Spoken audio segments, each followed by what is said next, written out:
Good evening, everyone. Thank you for joining us on our second election candidates event. My name is Sarah Cotter, and I am the chair of the Richmond Hill Board of Trade.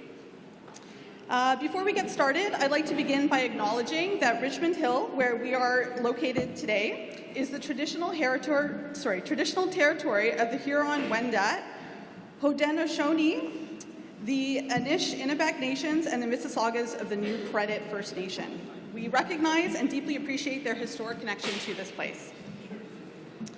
Again, I'd like to welcome you to the Municipal All Candidates event. This is for the Mayor and Wards 1 and 2, brought to you by the Richmond Hill Board of Trade, the MRV Chinese Business Association, the Toronto Real Estate Board, the Rotary Club of Richmond Hill, and 105.9 The Region.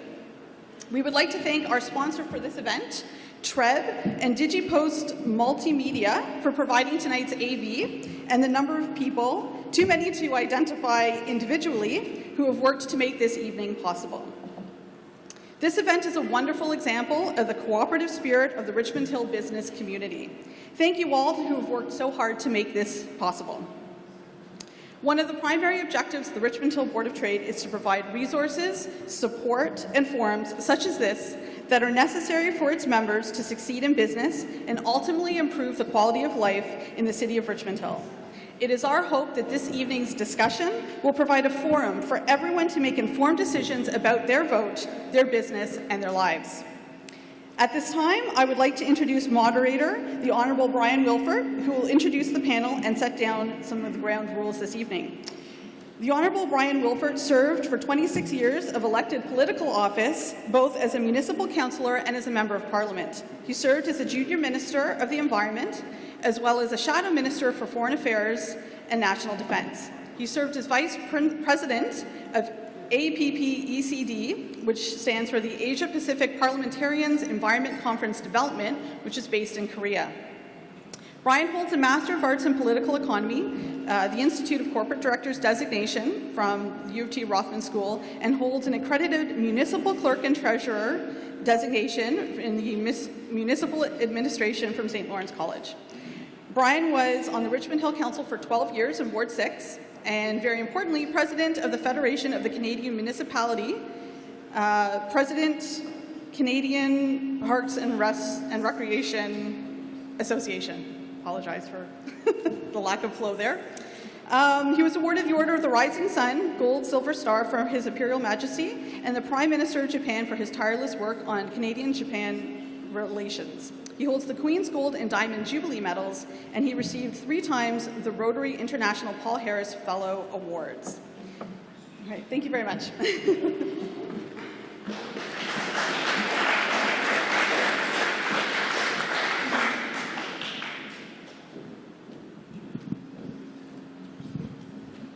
Well, good evening, everyone, and your participation tonight shows that you are interested in probably the most important order of government in this country, and that is municipal, because it affects you, every one of you, on a daily basis.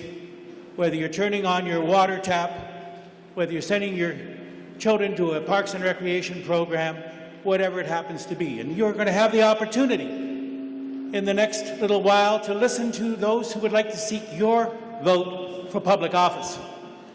And we should congratulate all of the candidates, because after all, putting your name on the ballot is always difficult. I've always had people say, well, I wouldn't want your job. Well, I'll tell you, it is a job that is a great honor when you serve your community. So this evening, I want to first of all thank the Richmond Hill Board of Trade. As a past chair of the Board of Trade, I know what great work they do, and Antoinette Smith is going to be both the timekeeper and she's going to be the, what shall I say, jack of all trades, because unfortunately Monique is not well this evening, and so she could not be here.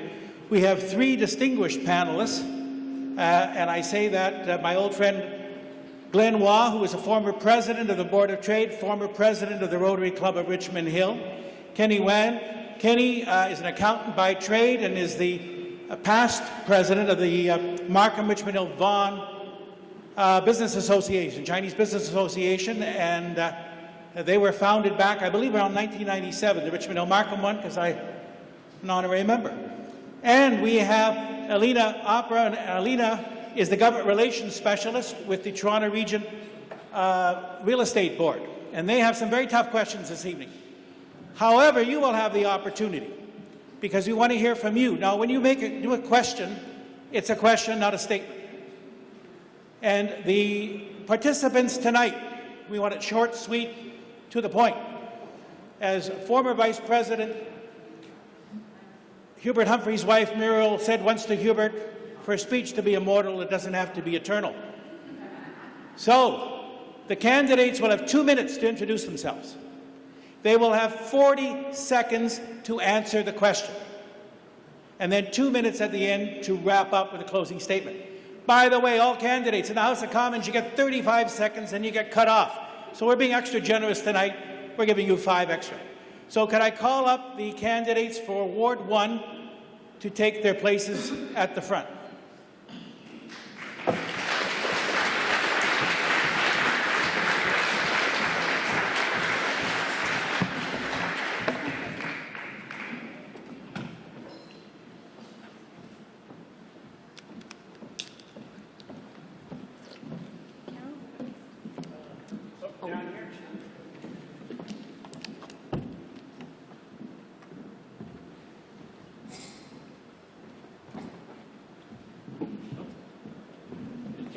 You're down here.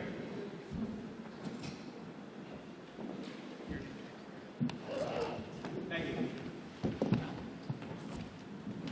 So, ladies and gentlemen, I'm going to have each of the candidates introduce themselves. They have 2 minutes, and Antoinette will make sure that she will post you when it's, 15:05, and then your time's up. And when I mean time's up, I will intervene. Okay, good. 45:10, and you're out. Okay, so we'll start with a candidate on my extreme left, and I'd like you to introduce yourself, and you have 2 minutes, sir. Thank you very much. And is this, can everyone hear me? No. Is this actually on? Do I have to, oh, I've got to put it right in my mouth. Okay, I get it now. We're good? Okay. So I'm Greg Barrows. I'm currently the councillor in Oak Ridges. I'm sorry to say, but I think it's the nicest ward in the entire city of Richmond Hill. We have all the amenities. And when I got elected in 2006, I put a plan together with the then council that we saw all the way through to build a new community center, to get a new library, to redo the shores of Lake Wilcox. And I mean, the community now is just, it's glowing. The residents there have this sense of community. See, we were close to losing this Oak Ridges identity that I grew up with. You notice my signs are all black and yellow. But when I played sports as a child, all the signs were black and yellow on the jerseys, on the hockey jackets, and the whole bit. So it really speaks to a different time in the Oak Ridges community. And when people hear Oak Ridges, they know exactly what they're getting. You know, we speak to the wards, and so many people say to me, what ward do I live in? But as soon as we say Oak Ridges, they know exactly. So building that sense of community, and through the pandemic, it was tough. But we all stuck together, we held together, and we moved forward. So in this term, it's just been so gratifying to adjust as we did with some of the technology, but then also in this term to bring 0% tax relief to the residents in the budgets, and just to get so much done, including the windrow snow removal. And I've got lots more ideas, but I'll share that at the end of the evening as we close things out. So I want to keep you staying around for a little bit. Thank you so much. Greg Barrows.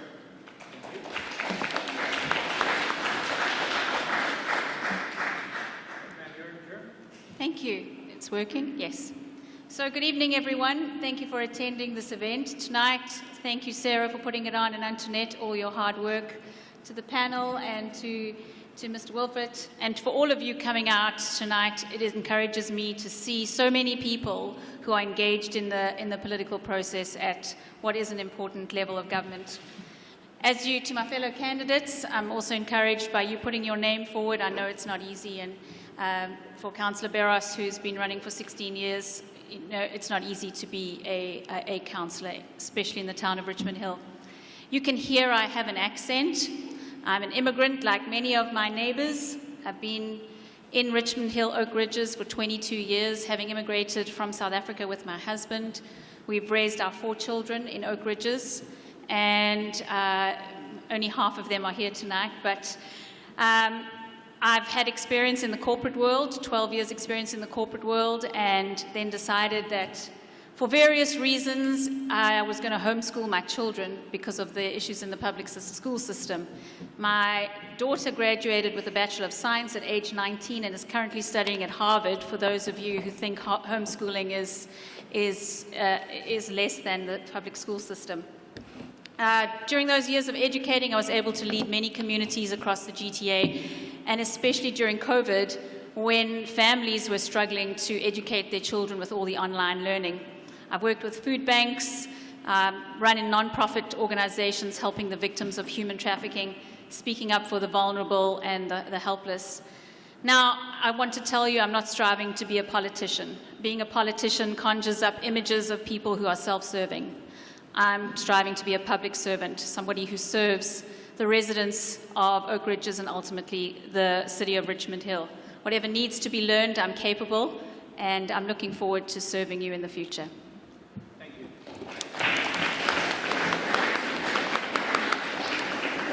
We're going to take a quick break here because some more chairs have arrived. So for those of you who are standing, we have some chairs that have come in.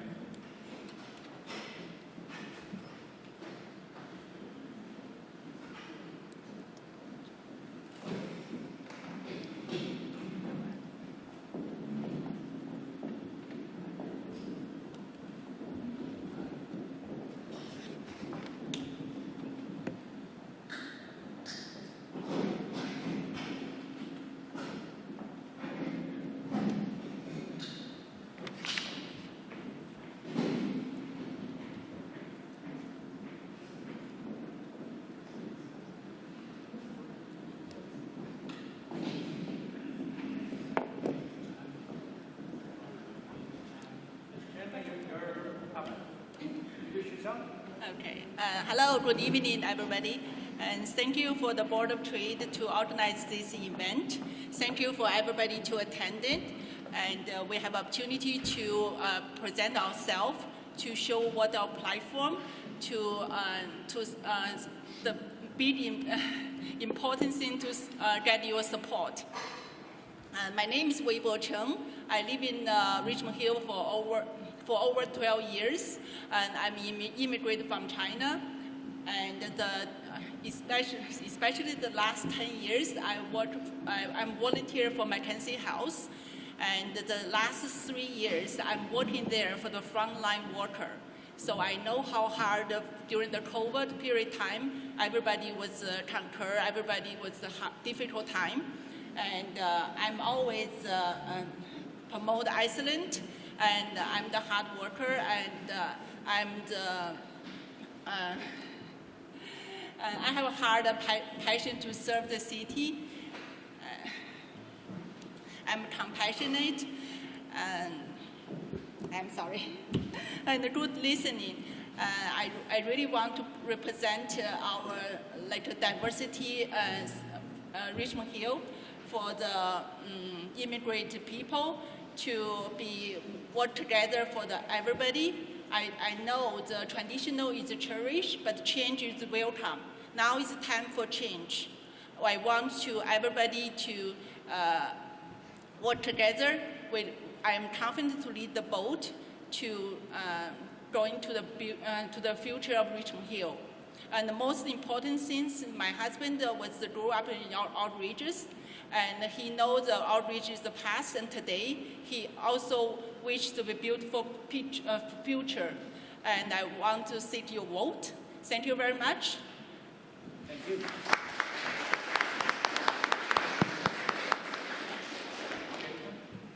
Hi, my name is Carol Davidson. Nice to meet you. I would love to walk out there. I think we all know municipal government touches our lives every single day. and I'm running to help create a sustainable, safe, and vibrant community. I did run in 2018, and I'm running again because I want this job. It's the only thing I've ever run for, and it's the only thing I want. I've been very proactive in the community since 2018. I have appeared before council many times on things that I know are important to Oak Ridge's residents, from trying to keep as many green spaces and wetlands as possible, to fight for things that will anticipate climate change, which we all see happening now and will continue to happen. I have appeared on issues of financial and fiscal responsibility to this council, and I have also spoken and wrote many letters to newspapers and other media about respectful behavior at our council. They represent us. I will also say I'm a co-founder of Council Accountability Group, a group of citizens that aim to engage people in municipal affairs. We know it's hard to know what's going on, and that's what CAG's about, to let you know what's happening. I created Key to Oak Ridge's website, which lists all businesses and community groups in Oak Ridges during COVID. I also created a neighborhood watch for Oak Ridges.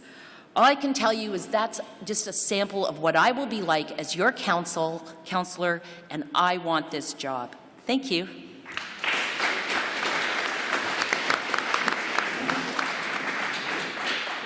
right, candidates.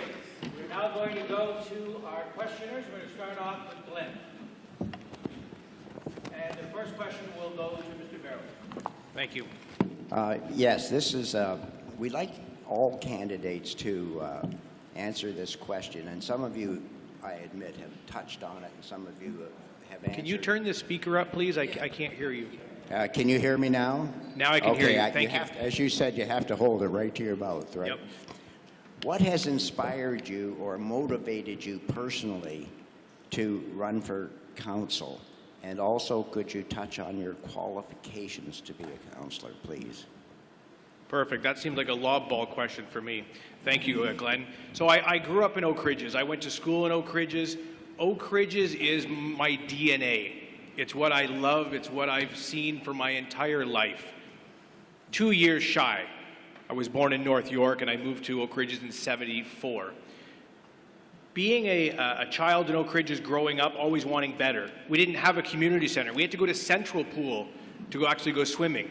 We actually had to go to other places to get services. So to actually finally get a place on council and to help get all those services and amenities that we didn't have when I was a child, that was my driving force for getting on council.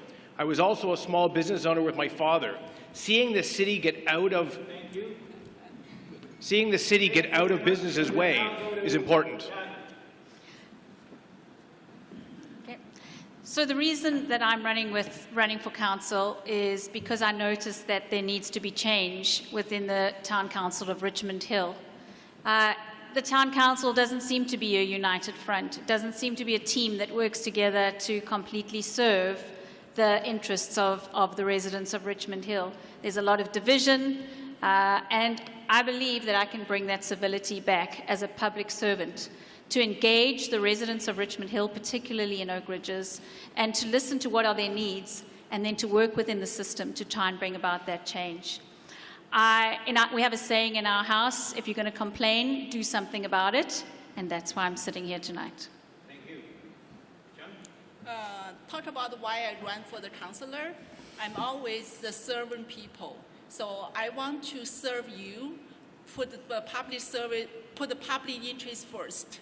I know that before outrages have lots of change, lots of improvement. And if I was elected, I will work with the council team and learn the system, work for the the people, and we'll work together and serve the people, make the future better. And we want to the next generation have a blue air for clean water.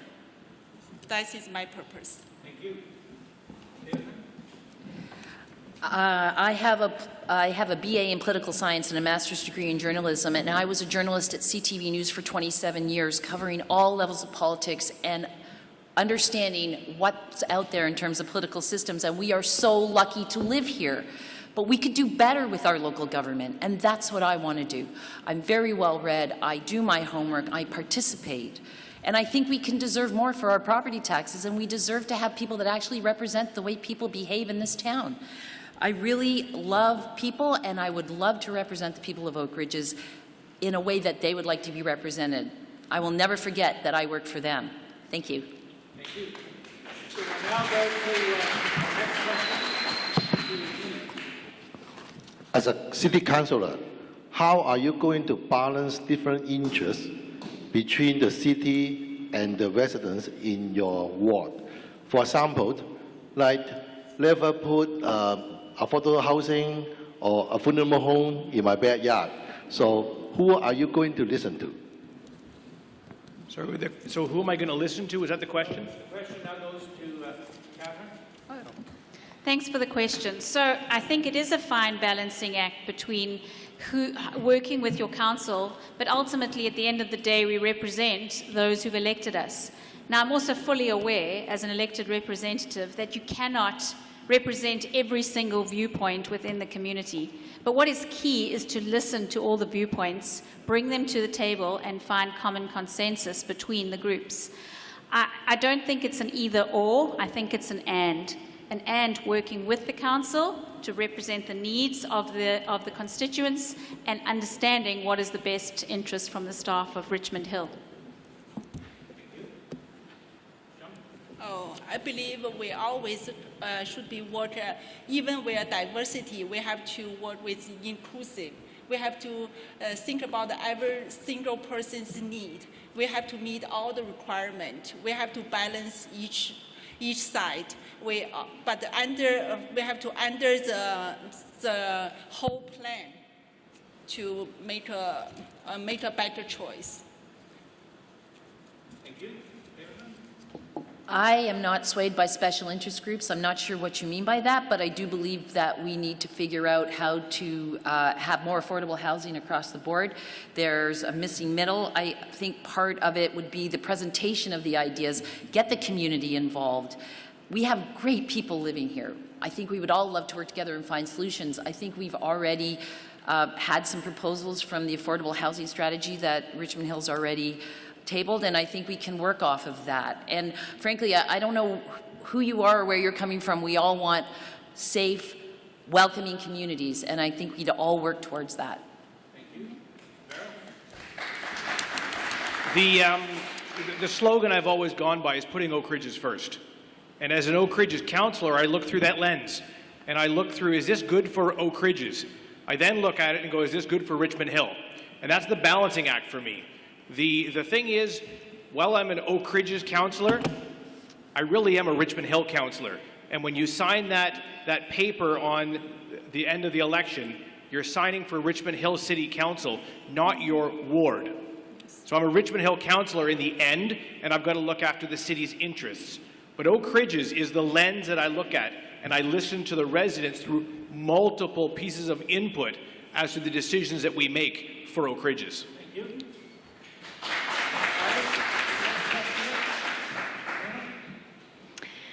Okay, what are you hearing from Richmond Hill residents on the campaign trail in terms of their priorities and how these priorities align with your platform? The priority for me is if I was elected, the first one I will think about keep property tax as low as possible. You know, after the election will be the next 4 years property tax term. So I want to make sure work with the team, work with the financial team, and to make sure the tax is not raised higher. Because everybody get high inflation now, everybody have a burden. I know about that.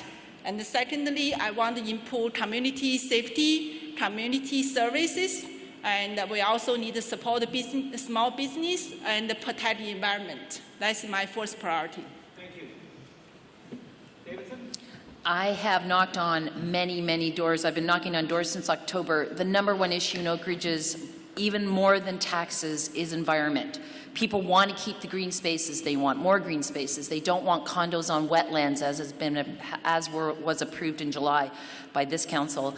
They want to have paths and places to go outside.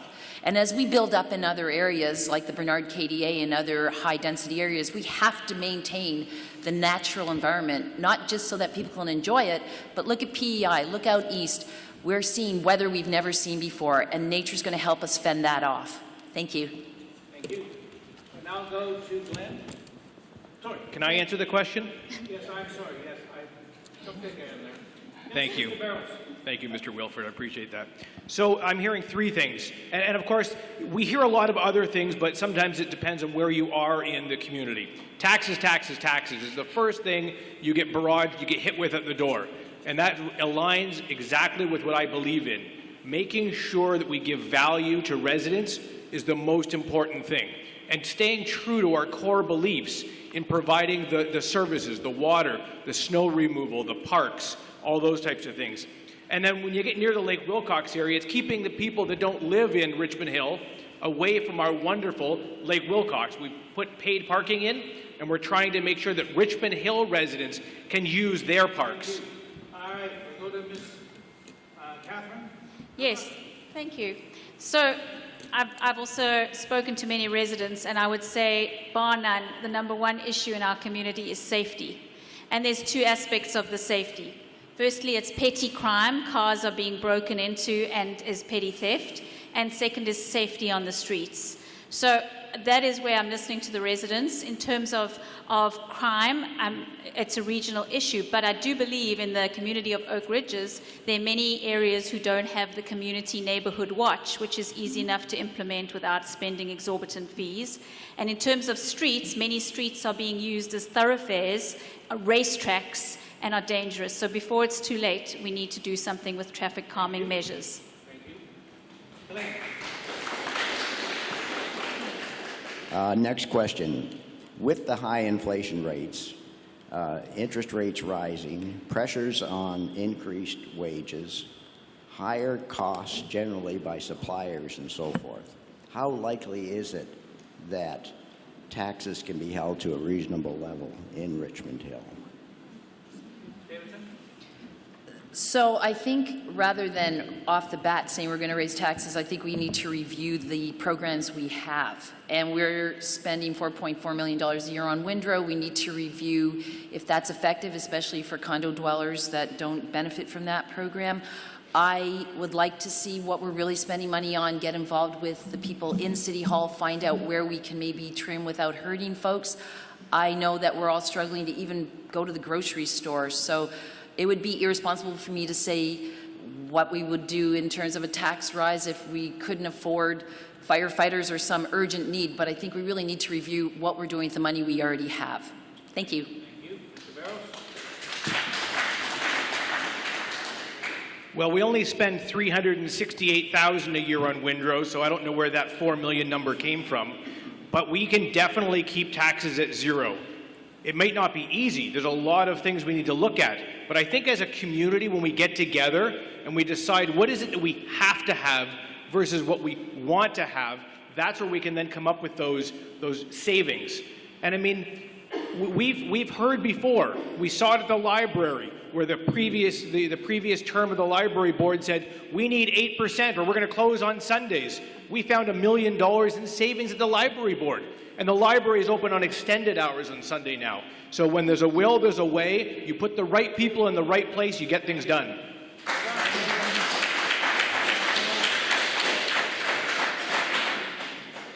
So this is one of my election policies, but obviously it's not a guarantee because one would have to work with the council to determine what are the actual costs, especially operational costs if you think about the day-to-day expenses, snow clearing, garbage, fire department, etc.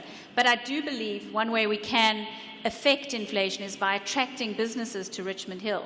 By attracting businesses to Richmond Hill, we increase jobs, we increase taxes, which is not a burden on the residents, and we then are able to build affordable housing, which contributes to the community flourishing in an environment, an economic environment, which they will currently be struggling in. Thank you. For talk about the cost saving, I believe the last 3 years during the COVID, we saved a lot of money from the city part because a lot of community service was canceled. The community program was canceled as well. So for now is the time we have to reevaluate all the program and also think about what program is really good for the residents to be back on board, to be serve them, especially we are going to the age community. We want to think about how to help the seniors, how to be active, how to be living the good life. Thank you. Ms. Davidson? I started. Sorry, Yeah. Now I'm going to slip over. I'm going to ask that if you could hold your applause until the very end so we don't take time on the mandates, that would be great. All right, we're going to go to Kenny now. During the last elections, there was a lot of discussion about a new city hall. It has not been built yet. So what are your plans? Are you going for or against a new city hall? What's the reason? Absolutely not. We are not going to build a city hall under my watch. The previous council had a city hall planned. They were using all the reserves. They were putting a levy on the property taxes. It was unsustainable. We then went through COVID, where we realized half of the people aren't even in the building anymore. Can you imagine if we built that thing, it'd be more than 3/4 empty, and you'd be paying deep in your pockets? We do not need a new city hall. We own the building that we're in. We lease the space that we don't use. Most people are online. My Nona is 96 years old. She does all her banking online. So the notion that people want to show up at City Hall, I think, is an old-fashioned notion. Thank you. I hear the residents of Richmond Hill saying we need some kind of central city hall at Major Mac and Young, for example. And I hear the hearts, and it would be wonderful to have a place to meet like the city did on Saturday at the protest, which seemed to work very well. However, based on the last question and increased inflation, it would be irresponsible of us to try and put in a city hall and spend money which we could otherwise be using in a more efficient manner. So I would not be in favor of setting up a city hall in the current economic climate. Thank you. John? For the built city hall, I think it's good time to be like, because of COVID, everybody changed their working environment, like can be work at home. So they save lots of money, but and also create people with mental issue because you are not touched with other people. Now is the time people want to be together. Maybe we should think about that to have a plan, but not the currently built city hall. That is my plan. Thank you. Ms. Davidson? I don't think there's a need for a new city hall at the moment. I think we need to consider squares and places people can meet. If that was the point, we need some of that up in Oak Ridges, places where people can get together. But in terms of office space and overhead, almost across the board, profitable businesses are reducing that kind of expense. So we may even need less than we already have if people are out in the community. So I don't think now's the time for a new city hall. Thank you. And I'll go to our next questioner, Elena. There has been an increase in accidents at the intersection of Bayview Avenue and North Lake Road due to the increased density in the area. Are there any plans to put some traffic controls at this intersection? Okay, we'll go to Ms. Libra.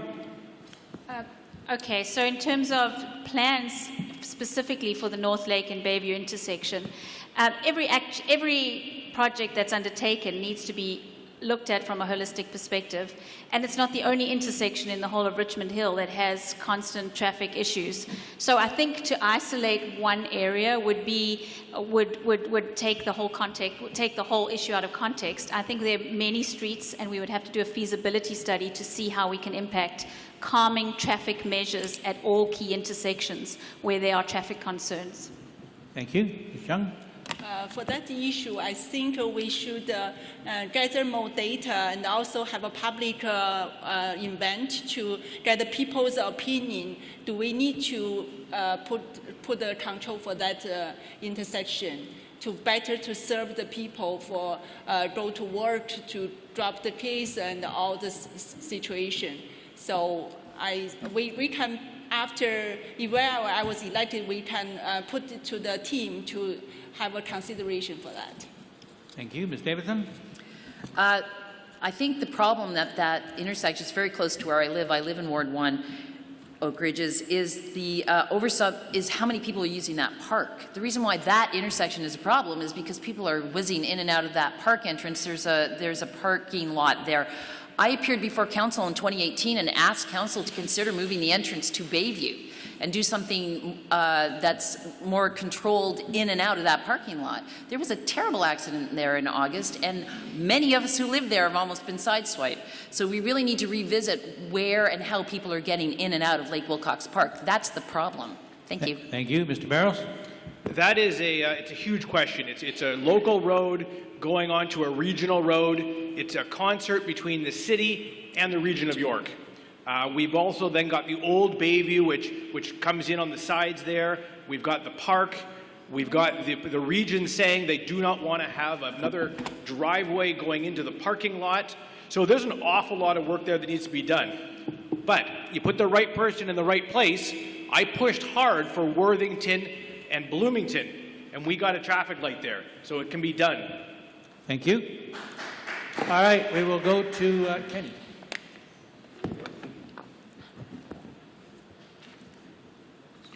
Okay, let's back to about affordable housing. And I think there are many reasons why we need to have more housing, because house prices keep going up. But it is hard to find land for affordable housing, and also another reason adding to the increase in house price is due to the slowness in approving projects by the city. So how are you going to propose to solve the problem for affordable housing?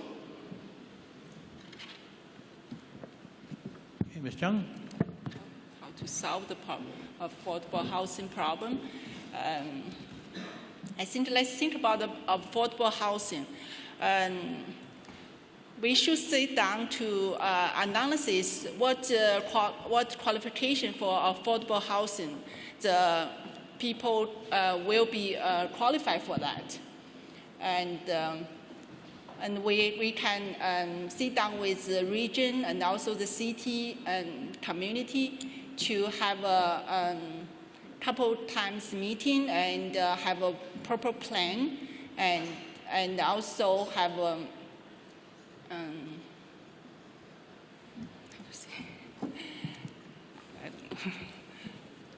sorry, I really don't know. Thank you. Ms. Davidson? I believe the additional residential unit plan that the council has already discussed at council to allow for basement apartments and maybe another dwelling over a garage, I'm all for that. That's part of the community. That sounds like a great idea. The only reservation I have is that some of my neighbors have many people living in one building. They put out twice as much garbage. They put out 3 times as much blue and green box. If we're going to do that, and I'm all for that, and providing some rental units that are more affordable, we can't leave it on the rest of the taxpayers to pay the bill for the extra garbage and things. So I think landlords will have to be taxed differently if that's the way we're going to do it. Thank you. Thank you. Mr. Barrows? Cut the red tape. Let these business owners get things done. The longer we hold them up, the more money it costs. We got to build stuff, and we got to build it now. This takes decisive action on council. Putting Oak Ridges first, though, means building it in South Richmond Hill. High densities, Yonge and Highway 7. Not, and I fought hard and we got the builder to back off, not at Yonge and Bloomington. Yonge and Bloomington is not the place right now for high density. Yonge and Highway 7 is the place for high density. Cut the red tape, let them build it right away. Thank you. Mr. Chalorba? Affordable housing is an issue across the whole of the province of Ontario, and as we know, housing is an issue that needs to be dealt with at a provincial level. It is then pushed down to the municipalities, and we have to implement the goals that they have directed for us. If we don't work with the province, then we lose funding, and we have MZOs like we have at Highway 7. So my proposal specifically would be to continue to build efficient high-rises along the transit corridors. And I don't mean high-rises that are 20 stories high. We look at Oak Ridges, there's the retirement building, which is a perfect height on the transit corridor, and it takes care of many needs within the housing situation. Thank you. Glenn? Change of subject. How can we ensure that Richmond Hill's master plans include acknowledgement of the value of heritage as a component of its identity and include specific requirements to ensure heritage is central to ongoing planning and development? Ms. Davidson? Well, I think that council needs to make that a priority. If there's an application near something like the Little Red Schoolhouse, that they demand that there's a plan that incorporates that and doesn't bulldoze it down. There are some heritage sites that go way back in Oak Ridges, including an archaeological dig that discovered Iroquois living there hundreds of years ago. I would love to see that highlighted, maybe become an education spot. It's near Swan Lake. I think we, instead of just protecting them and considering heritage spots to be separate from our community, incorporate them and make sure future development respects heritage sites. Thank you. Thank you. Mr. Barros? Well, heritage becomes a really touchy conversation. Some people say at any cost, do it. Well, at any cost, that means, in my mind, the city should buy the heritage. Why should we turn around and tell you what you now need to do with your house and restrict you to what you cannot do to your house? That's not what I see as a plan going forward. But there are some things like that little schoolhouse that was mentioned. I moved a motion prior for the city to buy it. Council said no. If that house originally gets killed by neglect, it's the city's fault, not the owner's fault. I tried to buy it. There's a stone house in Oak Ridges that the province owns that I'm working with. Mr. Liberal? I think with this question, it's a multifaceted one. Because when we are doing development or we're trying to keep our heritage sites, we need to take into account a multifaceted approach, like how is it impacting the green space? How is it being used within the community to encourage people to participate?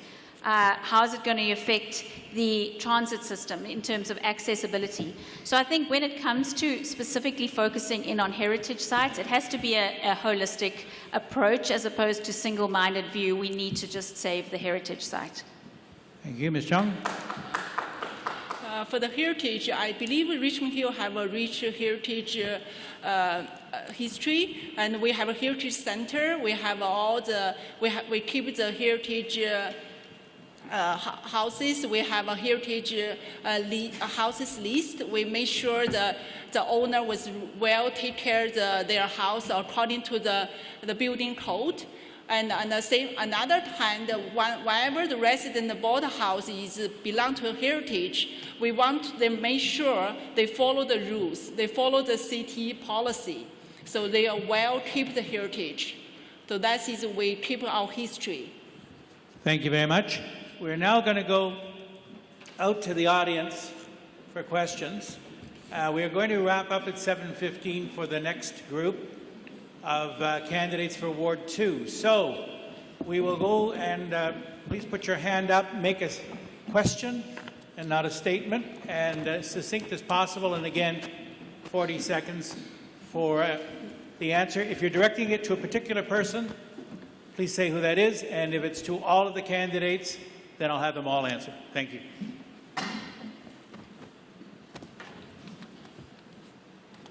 And the first question is always the most difficult, I know.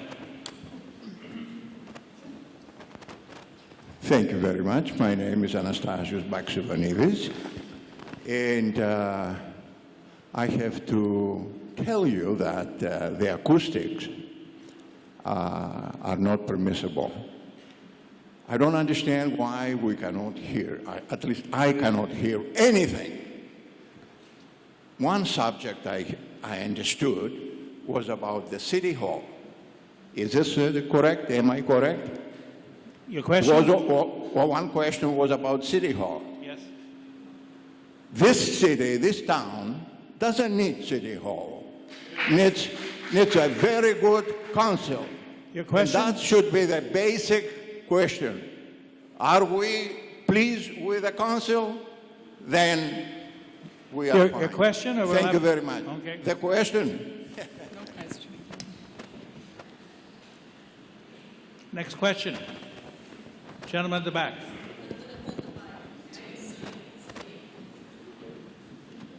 Hi, my name is Dominic Badari. A quick question in regards to the City Hall. Where would you like people to get married in Richmond Hill if we don't have a City Hall? And is that to all of the questioners or? Correct. That's to all the candidates. Okay, so Mr. Barros. we'll start Sorry, with you. what was the question from candidate Dominic? Where would you like Hi. to? Where would you expect people to The get city married? performs a lot of functions for the residents. So where would you like residents to get married when they want to get married in Richmond Hill?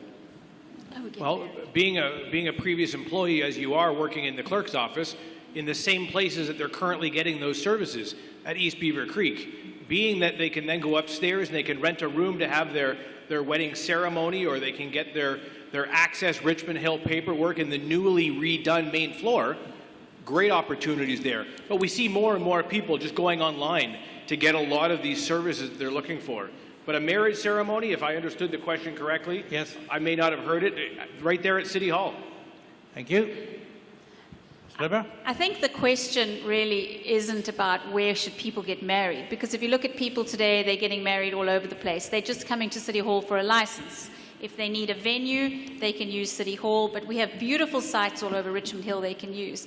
I think the issue is that during COVID, only 2 to 3 floors of the current City of Richmond Hill building was actually being utilized, and it doesn't make sense financially to go and purchase a whole new or spend all that capital on a project which would not be feasible in terms of the capital spending. Thank you. Ms. Chung? For me, for the City Hall, I mean is not to build the City Hall, is a building like a city square, like in Richmond Hill Central Library area, which is the area people can come together, people can have a public event, like summertime, you can have a movie there, you can have a music there to entertain, and to be like all the residents can enjoy. That is, I mean. And other service we can be doing online to improve the service level. We can have the street watch program to have out the community safety. That is all we can think about. Thank you. Ms. Davidson? I have to admit my ignorance. I didn't know that City Hall was a hotspot for weddings, but if it is and it's a moneymaker, let's make it happen. Let's get a Vegas booth. Let's make some money that isn't on the backs of the taxpayers. And I'm sure there's lots of spots. I know that Oak Ridge's community center, the little wee one on Wildwood, I tried to book it for my launch, and the city folk didn't even know that it was part of the Parks and Rec entourage. So there's probably lots of places we can do that and make some money on the side. I'm all for that. Thank you. Yes, sir.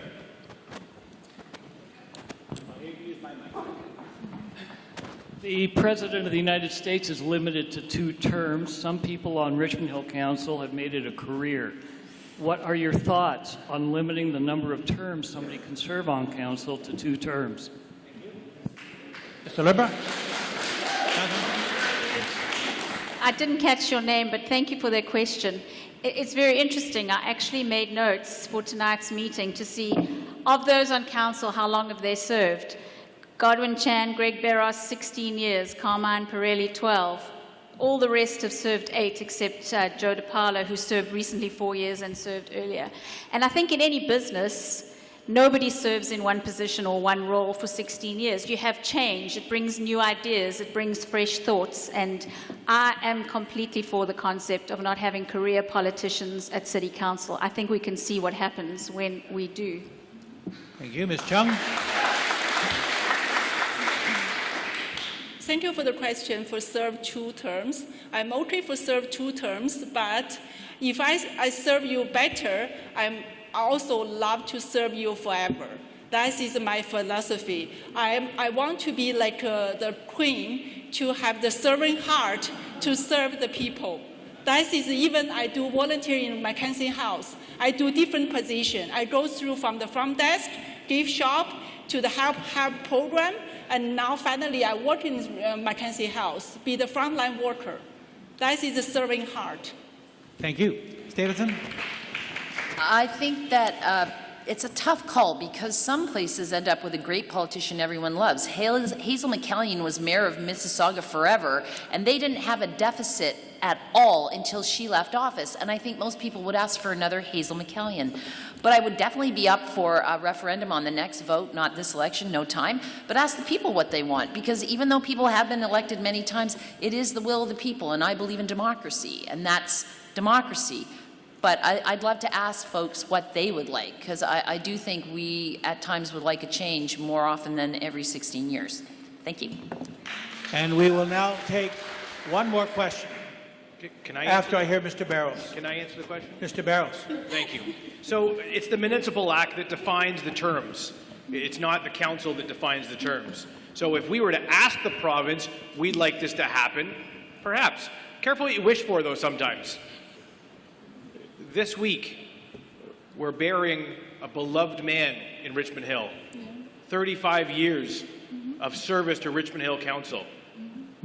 I don't think people would have wanted to see a two-term Dave Barrow. They wanted to keep voting for him, and they did over and over and over. So if that's the will of the people speak. As I said, we have time for one more question. And if not, I will go. Yes, sir. Okay, you are? You can use my mic. I have a quick question for Councillor Barrows. There was a recent motion on the floor of Council to vote about compassion in Richmond Hill, and that motion passed by Council, but you voted against it. Can you explain your rationale behind that? Be happy to. The motion came quite quickly, but when I stopped and thought of it, again, I thought of the character community that we have. And the questions I asked there was, how does this change the character community that we already have in place? So I said very clearly at that meeting, I'm not against the motion that's on the floor, but I want to know, does it dovetail with the character community? Does it push the character community aside? Because it wasn't just Richmond Hill that brought the character community in. It was Dave Barrow, it was Don Cousins. There was a number of them that worked real hard in the region. So it was a matter of, I don't want to see something that had been so hard worked at, Thank you. just shoved away. Thank you. Thank you. We'll now go to 2 minutes as a wrap-up. And at this point, we will start with Catherine Deliberate. If you'd like to start. Thank you. Once again, I want to thank my fellow candidates for sitting through this. It's not easy to present your views. I want to thank all of you for coming tonight. I really am so encouraged to see so many people. I want to thank our host, Mr. Wilfred, and the panel for this experience. And Antoinette, you have do an amazing job with the timekeeping. So the question is, why should you vote for me on the 18th to the 24th of October? And I'll tell you why. In Ward 1, we have a councillor who's been on council for 16 years, and thank you for your service, Councillor Barrows.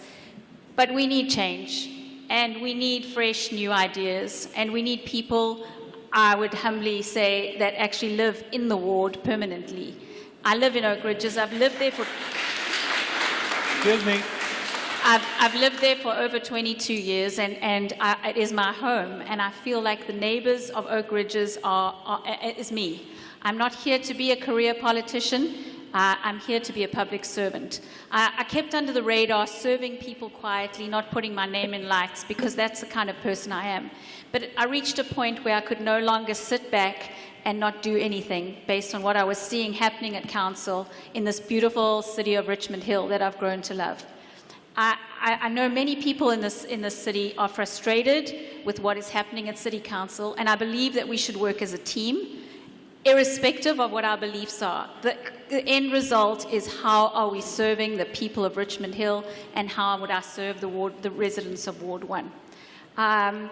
it disappoints me that we have people who have grouped together to endorse certain candidates in certain ridings with current councillors and current appointed officials. It just takes me back to that feeling of the gangs getting together again.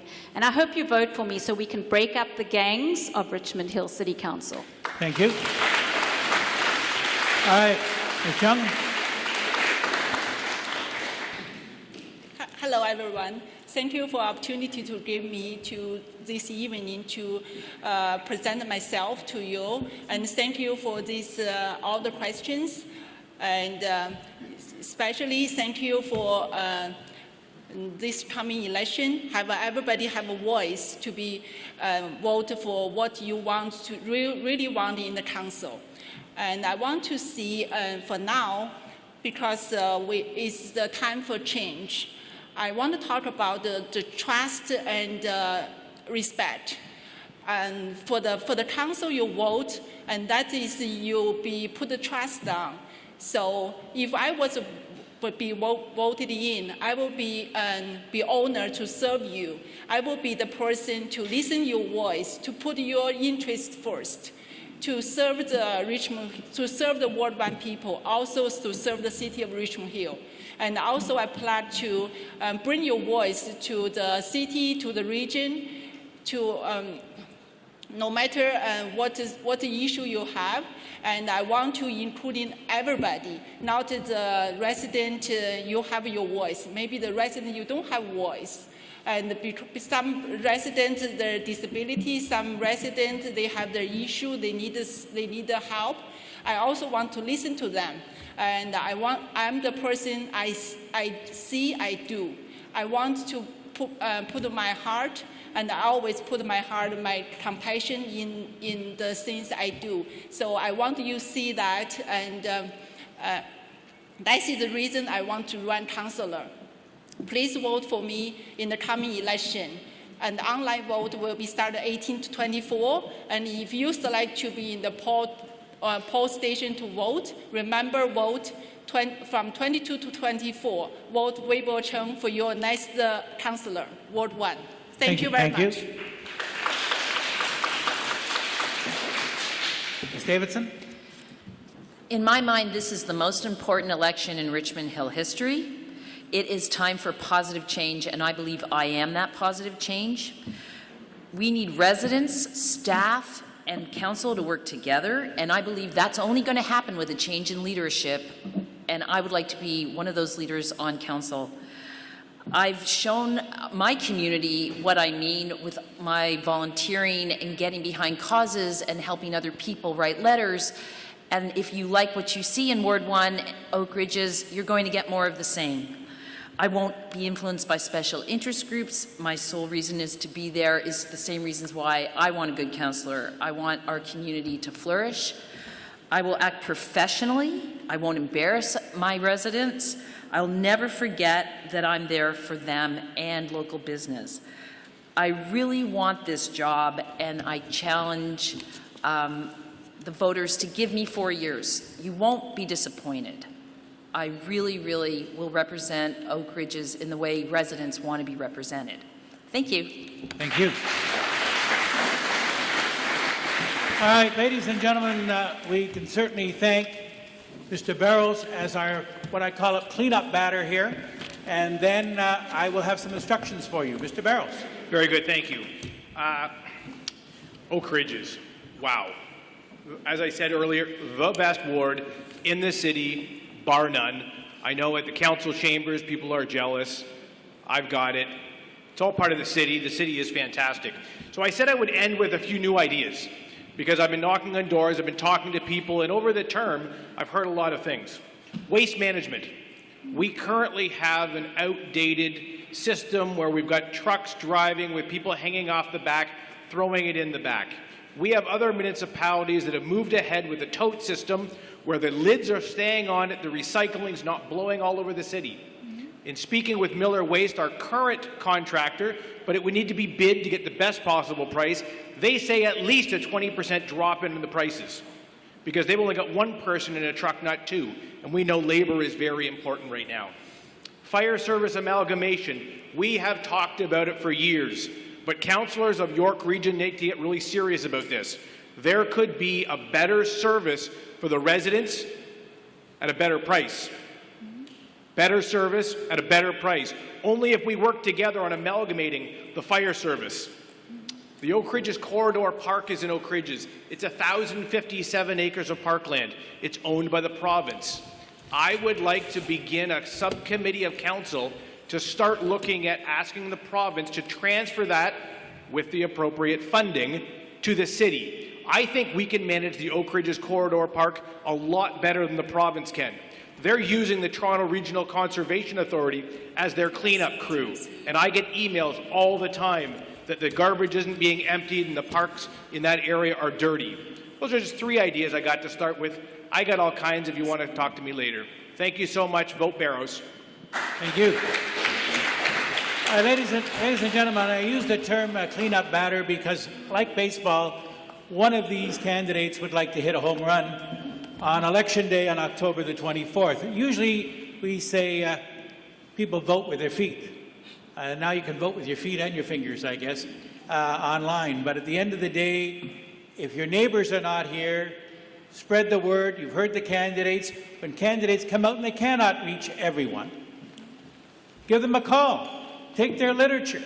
Find out what they're about. Because at the end of the day, they have to represent you and this city. And having done it for 26 years, no term limits, by the way, but that was, I believe in, if you like it, you vote for it. If you don't vote for it.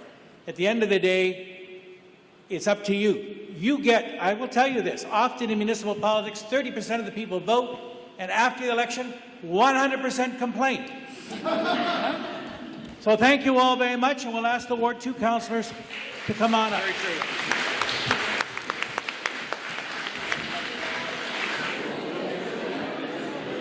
Tom, Scott, nice to meet you. Hi, nice to meet you guys. Nice to meet you. Yeah. Nice to meet you. Am I saying it right? Yeah.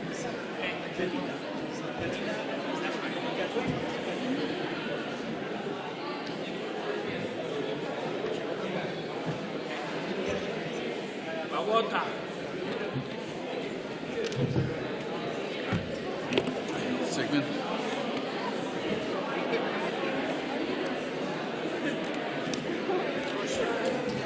Hey, Peter, how are you doing?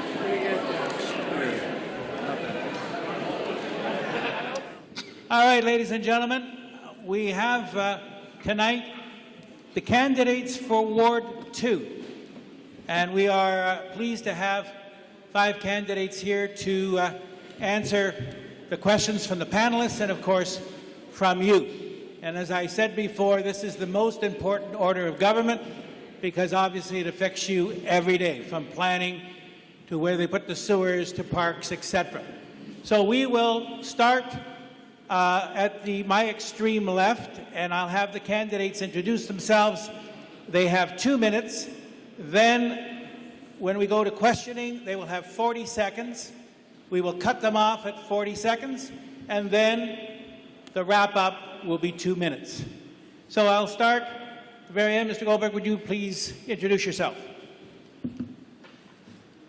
Hello, everybody. As a member of the Board of Trade, I want to say thank you very much to the Board of Trade for putting this on. So thank you for that. My name is Yehuda Goldberg, and I'm a father of 2 children. I am a small business owner. I am young. I know I actually exfoliate. That's what makes me look so young. The thing is, these are things that my opponents actually want to try to use against me. So I'm going to actually highlight some of the things that I do. Yes, I'm a small business owner, which means I'm very good with finances. I'm a successful business owner, which means I know how to run budgets and make sure things run properly. I'm a local resident. I've been living in Richmond Hill for almost 10 years, where I am currently raising my 2 sons. And I'm also, as I said, a family man. I have a young family, which is another thing that some of my opponents think is a bad thing. But I'll tell you one thing. Being a father of young children means I know how to handle children and bickering very well, for what it's worth. My businesses I've used for helping the community. I'm not a politician, and Catherine said it bang on. I want to be a public servant.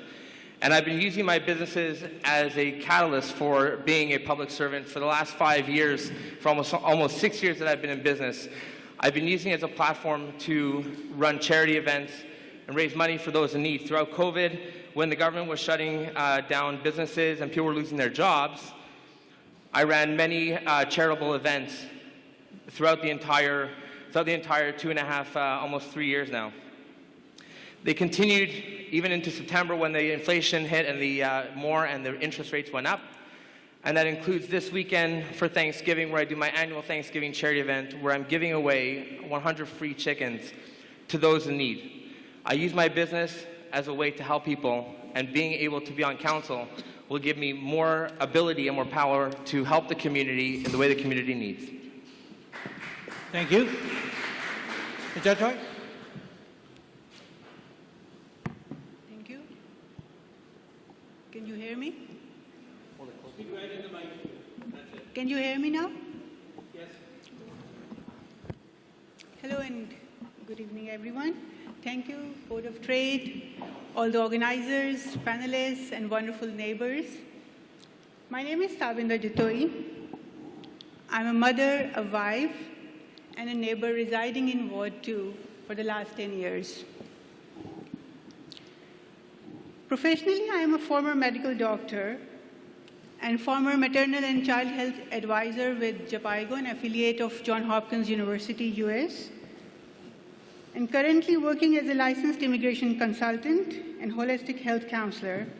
I have been actively involved as a volunteer at multiple interfaith platforms to be voice of the diverse community with diverse backgrounds, identities, cultures, and languages. I have actively participated in community to combat Islamophobia, anti-Semitism, racism, discrimination in any form. Being a strong advocate for women's rights, individuals with special needs, and vulnerable communities, I gained demonstrated experience of collaboration, negotiation, and partnerships at multi-level of governments. I believe I'm ready to be a strong voice of Ward 2 at the council table. Leadership is all about collaboration, partnerships, and relationships. I will actively listen and address to the issues like neighborhood safety, affordable and inclusive housing, maintaining the green spaces, and ensuring that small businesses are empowered to flourish. I know how to build consensus and get things done in best interest of residents. I need your partnership to get our city keep growing and thriving. Thank you. Thank you. Mr. Lee. Good evening. My name is Sigmund Lee. I'm a chartered professional accountant. I have over 30 years of industrial, financial, and management experience. I will bring financial expertise which the council lacks. I will bring civility to the council. I will bring your voice to the council. Having served as a chair of a very large non-profit organization, I have dealt with all levels of governments and politicians. Therefore, I know how to act on your behalf should the need arises. The reason why I'm here is because of the dysfunctional council. Together, we can get rid of the dysfunctional councillors so that we can get on with the serious business of the city. If elected, these are the things I would like to do in my first 100 days. Address the safety issues in and around Ward 2. Address the wheelchair unfriendly areas around the ward. Together with other councillors, set the agenda for the term of our council and what we like to achieve. A councillor is more than having interest in politics, knowing policies of the council or photo opportunities. A councillor must roll up their sleeves and act on behalf of the residents and address issues directly impact the ward and must be able to wear many hats. And you can be sure Sigmund Lee will be front and center when there is an issue that impacts the ward. And that is the reason why I'm the right person you should be voting. At election day, vote Sigmund Lee. And if you have any further information, please visit my blog at theleeblog.ca. Thank you. Mr. Thompson. Thank you. I am Scott Thompson. I'm married to my lovely wife Lillian, who's in the back row. As a matter of fact, we've been married 27 years. We just celebrated that just a couple of weeks ago. We have 2 adult children. One is just finishing off her last year of university. And we've been residing in Richmond Hill for coming up 25 years now, of which the past 22 have been in Ward 2. Our kids all grew up here. They went to school here. They got to appreciate all the amenities that this great town has to offer. And we just want to make sure that we can continue to see that occur. I have over 30 years of government experience where I've been managing and administrating purchasing and financial risk management functions. I'm well versed in various municipal and provincial legislative acts and regulations that govern our council decisions. I'm well versed on how to collaborate with other governments because I've worked in both municipal and provincial government.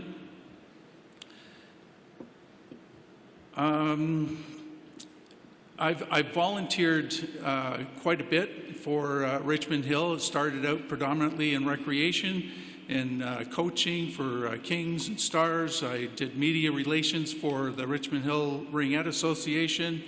And the last 3 years, I've been on the executive with the Council Accountability Group that you may have seen Carol Davidson talk about earlier as a founding member, and I'm very proud of those achievements, and I think we've done a great work there.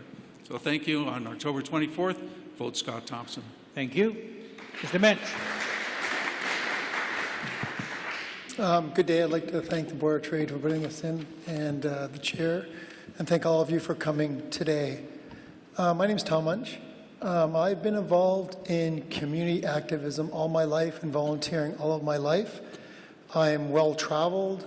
I've been a very large volunteer in this community before, during, and after I will be in public life. I'm the largest fundraiser and have been for multiple sclerosis, Best Buddies, and I continue to work my very, very best for the quality of life for the people in the community around me.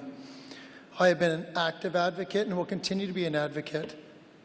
I'm very, very concerned about the quality of life of people and of our community, and I'm going to continue to be the advocate. In fact, I got elected, I believe, by accident initially, because I was the person that fought to save door-to-door mail delivery when everybody said, that can't happen.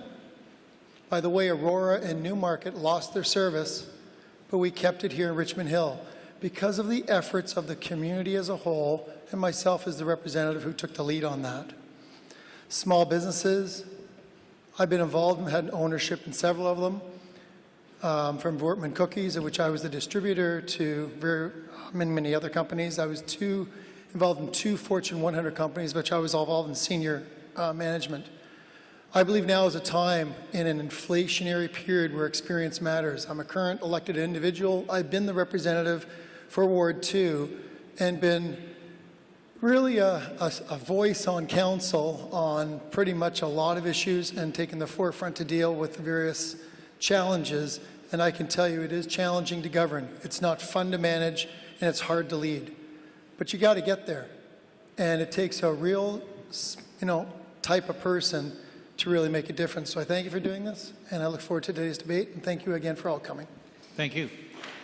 All right, we'll go to our questioners. We'll start off with Elena from the Toronto Regional Real Estate Board. Okay. So my question is the following. Politics and the political discourse have changed over the years, not just in Canada, but across the world. Being an elected official sometimes means that you become a target for those who do not agree with you.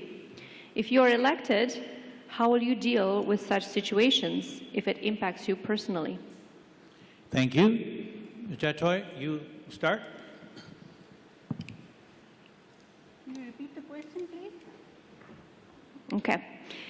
So politics and the political discourse have changed over the years, not just in Canada, but across the world. Being an elected official sometimes means that you become a target for those who do not agree with you. If you are elected, how will you deal with such situations if it impacts you personally? Thank you. Yeah, I agree that the political scenarios, they are getting changed, and I would start that the first milestone is the place when the women get a right to vote. So now we all have started to think positively, and we are striving to make change. So this is what I have seen in my personality, and I want the residents of Ward 2 to be visible at the council table, and I would bring the culture of inclusion, equity, and diversity to the council. Thank you. Thank you. Mr. Lee. Thank you. No one will ever agree with everything I say. If there's something wrong with all of us. The fact is, if I do my very best and act on the best interests of the city, that's all it matters. Thank you. Thank you. Mr. Thompson. Yes, how would I deal with tax on me? Well, I've had plenty of them. I've been on lots of boards and committees where we've had lots of contentious issues that come up, and you're not going to please all the people all the time. That's just part of the business. The main thing is how you walk away from it and how you deal with it afterwards. Are you going to be somebody that's going to complain and say, oh, should have gone this way, should have gone that way, and didn't go my way? No, I'm not somebody who's like that. I move on. A decision's been made. If it was democratic, you just continue on and away you go. Thank you. Mr. Munch. Good day, thank you. I was not prepared for the amount of attacks, personal and otherwise, that come here. And I think it's interesting. It really will test your character. And it really is hard to lead in government. And someone once said to me, Tom, it's hard to believe that you govern and you haven't changed when you got into government, when you based yourself on principle and the fight for others, even when you get lobbied and pushed, because the complexity of government and the complexity of building a great community is very, very challenging. So I say to you, the challenge to my peers and others, stay the course, have a very good, sober second thought, and hope you have good people around you to support you, even when you're bullied, harassed, Thank and you. done. Mr. Goldberg. I feel like this question is actually targeted against me, which I think is kind of funny. But you know what? My 10-year-old son, has a project to do on someone he admires, and he wanted to choose me. My wife said to him, you can't because you have to Google your dad's name, so if you Google my name, you'll see things. But you know what? At the end of the day, you can bully and you can attack me as much as you want online, and there are people in this room that continue to do it to this day. But you know what? I stand up for what I've done. I'm proud of what I've done. I brought awareness to the mental health and opioid pandemic throughout these last 2.5 years. And I think you take everything on the chin, because I could put my head down on my pillow at night knowing that I helped at least a few people while standing up for what I believe in. Thank you. Our next questioner is Kenny Wan from the Markham Richmond Vaughan Chinese Business Association. Kenny? We are now experiencing a serious inflation. Gas price going up, food price going up, and also a recession is looming. So, as a city councillor, are you going to propose to help your residents for this kind of difficult situations? Say, if the residents lose a job or losing working hours, and this will be priority to feed his children, will you allow the residents to defer paying their property tax in this kind of situation? Mr. Lee. I think this is the absolutely right thing to do. You work with your residents. You cannot try to squeeze every cent from your residents and leave them nothing to feed their family. Thank you. Mr. Thompson. I'm sorry, I didn't catch all of the question here. Could I just get a repeat of that, please? If you're not listening to my question, I think you can skip this question, please. Okay, so The question essentially is, if people are in difficult time during inflation, et cetera, property taxes, et cetera, how would you respond? okay, so yeah, definitely we want to, I guess number one is we all want to keep taxes down for everybody. We're all feeling the same thing. I think there was a bit of a question about whether to defer tax in certain situations. Absolutely. If it's something that we can help and keep our community working and thriving, then absolutely. Why wouldn't anybody want to endorse something like that? Thank you. Ms. Mensch? Good day. Sure, the answer is no. I would not be deferring taxes. The second thing is inflation is a big problem right now. It was 0.25% as the bank rate earlier this year. It's 3.25 now, the fastest it's grown ever. The cost of government municipally is 60% above inflation every year for the last 15 years. There are many people who have not seen high inflation in this generation, and you're going to need a government that is experienced, educated, and ready, willing, and able to lead. It's unprecedented.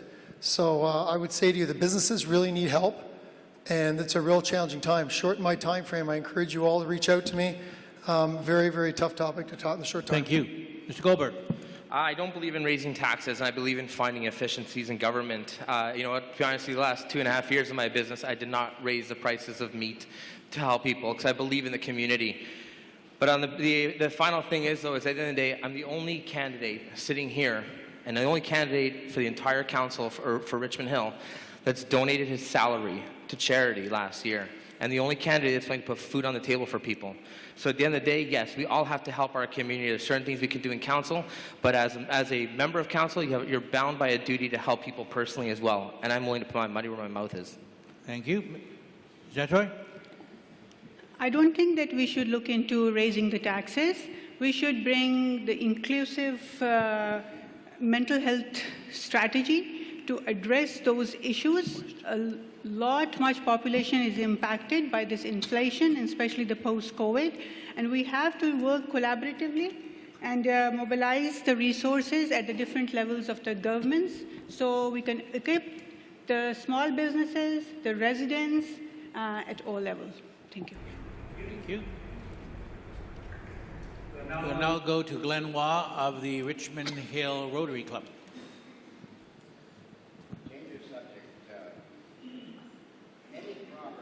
I don't think it's coming through.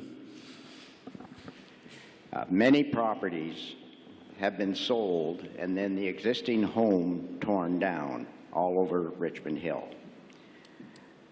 The new places put up often have an extended footprint. They often have an extended story height. They often have an extended roof. All these things affect greatly neighboring properties in terms of their privacy, the sunlight often, and the value. This has become such a problem in certain areas that people say, I really have to sell my house if I can sell it.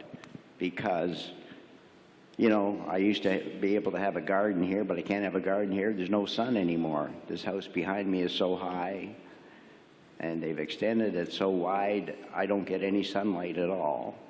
And I don't know whether I'll be able to sell it or not. So there are people that seem to suffer as a result of the homes being torn down and built up beside them or behind them or across the road from them or whatever. I'm not sure what could be done about this, but it seems to me that the existing residents deserve some kind of say as to what happens. Although postings are put up that the house is going up, as I understand it, there has never been anybody successfully stopping something that affects their own property. Thank you. Mr. Thompson. Okay, thank you for the question. I guess a lot of what you're talking about there has to do with committee of adjustment and allowing things beyond what was allowed for the particular application. However, we've also seen situations, and I think it's on Lund Street in Ward 5, where there's one that is being built completely within the bylaw that is completely out of character for the rest of the community. So, yeah, I agree with you. I think that there should be some way that residents have their say in something like that, instead of it only being with the Committee of Adjustment. Thank you. Mr. Mensch? That's called infill, where you take one building and you put something larger or multiple on it. I am dead set against infill. I've been fighting infill ever since I've been elected. There's two types of children. I say this often. One that says, son, get in the car. Okay, Dad. Son, get in the car. I don't want to go. Mommy says I don't want to go. I'm the first type. We need to work within the provincial guidelines. We need to build. We need to stop the monster homes that are going in. We need to stop the rooming houses and the Airbnbs. It's in my platform. So the answer to your question is, we need to have residents matter, and we need to get on with business. Thank you. Mr. Goldberg. I'm a firm believer in the bylaws and following the bylaws. I think it's actually really important, though, that we take a multifaceted approach where we work with the community. We have to talk with the neighbors before allowing certain buildings and designs to maybe go in. But at the end of the day, if someone's paying taxes and they end up paying more taxes, I think we should, there's always a solution. There's always a way to work together with your neighbors and work together with people. And I think sometimes it just means having the right person in that knows how to have the negotiation and knows how to have a straightforward talk to make things work better for everybody. Thank you. Ms. Chatoy? I will not promote, and I don't believe in this, that we look into the changing the character of the neighborhood altogether. And we should look into the official plan and follow all those bylaws and strategies. Thank you. Mr. Lee? Thank you. If it's within the bylaw, there's nothing much we can do about it. If there's an issue, then we bring it to the council and discuss it and change it. That's as simple as that. Thank you.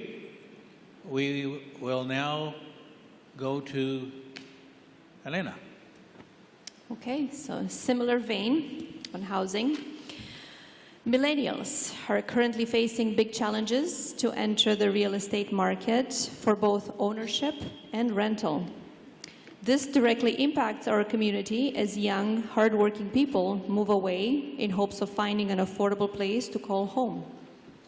If elected as Ward 2 councillor, what would you do to address the housing crisis in our community and help more young people find an affordable place to live? Mr. Munch? I like that you said a housing crisis. I, in fact, want to have a discussion about a housing crisis brought to council, and not one of my council colleagues believed that we were in a housing crisis. Yet Richmond Hill represents the second least affordable municipality in Ontario, as by the study, Oakville #1. Ontario has 3% of the population of North America, but 30% of the least affordable places to live. Last year was the first time more people left Ontario than came in, and we have a housing crisis. We have a housing affordability crisis. It's the first thing on my docket. I encourage you guys to talk. No time. It's a complex topic. I got to go. Sorry. Thank you. Mr. Goldberg? You know, the housing prices are, they're something that I know the federal and the provincial government are tackling. However, I think it goes to a broader conversation of also educating our youth as they grow up, teach them about money, teach them about budgeting, and as well as teaching them, giving them proper services that educate. For example, I was able to buy a house in Ward 2 for about $400,000 below market value. So it's all about knowing what to do, knowing how to spend your money, and knowing how to find the right deal, and knowing who to talk to. But I really believe that, again, having the right people in place and educating the right way and showing people everything that you can teach everybody better what they can afford. Thank you. Mr. Jadroy? We know Richmond Hill is growing faster and more people will come in the future too. So we have to recognize the need for housing, commercial building, as well as the institutional buildings, and we need to grow smarter. I would strongly advocate that in the new developments, the developers set aside a certain percentage of units to sell or rent at subsidized rates and keep the sustainability factor at priority. Thank you. Thank you. Mr. Lee. Housing crisis is not a city matter. We need to work with all levels of governments to solve it. Having said that, to help those younger persons to own a home, they have to start small. We may have to change policies to allow for smaller apartments so that they can buy it and get started from that. Thank you. Mr. Thompson. Thank you. So there is an affordable housing strategy nationally that has come out, and I believe that there are a number of different tools in there that municipalities can tap into. So yes, it's going to take a lot of work with not just the municipality, but all levels of government. But at the local level, yes, I think we should be able to put affordable housing as part of our requirements in some of our new developments. Just saying, it's got to be a certain percentage. That's a start. Thank you. Our next questioner, Kenny. So everybody knows how much a city councillor can make. And actually, in my personal point of view, I think the salary for a city councillor is too low. So if you are elected, are you going to propose to increase the salary for city councillor? Mr. Goldberg. I personally will not be making such a proposal. It's something that I've actually, people have asked me about before. I will not be putting such a proposal forth. I think it's more important to help the community, especially a community in need like Richmond Hill. Ward 2 has a lot of problems in terms of crime and safety. We need to take care of those. And I think the money can be better spent. Again, a proper city councillor that understands the value of money can get a lot more done by stretching each dollar. Thank you. Ms. Chatoy. So I will not advocate for a rise in the city councillor salary at this time of inflation and difficulty where so many people are losing their jobs. So I'm not going to ask for that. Thank you. Thank you. Mr. Lee. Having said that, I think if you pay peanuts, you get monkeys. But we have to work with the framework that is given to us by the compensation committee. Thank you. Mr. Thompson. First off, it's no longer a part-time job, the councillor. I mean, this is a full-time job. So anybody that thinks that they can run a business and raise a couple of kids and be a councillor, they're sadly mistaken. This is a full-time job. So salary-wise, I think it's priced right. Compensation, that's a whole nother story. We could talk about that because I don't fully agree with how that works. Mensch. It's fun to go to politicians and look at the politicians as the face. Problem we have is that the cost of government as a whole needs to be addressed. We need to talk about value propositions, and we need to make sure that we have a government that matters. The figurehead of a politician is great. We have inequality on council. The region and the local councillors and the mayor is not correct and needs to be addressed. We need to qualify it in there. So the answer is I think the salary is low, but I'm happy with it. But it is absolutely low, and we need to attract the right people in government so we get great governments of running a $1.5 billion company. Thanks. Thank you. May I say something? No. Okay. Glenn. Change the subject again. Many buses in Richmond Hill are almost always empty except during the rush hours, or there's just 2 or 3 people, especially noticeable in the afternoons and at night.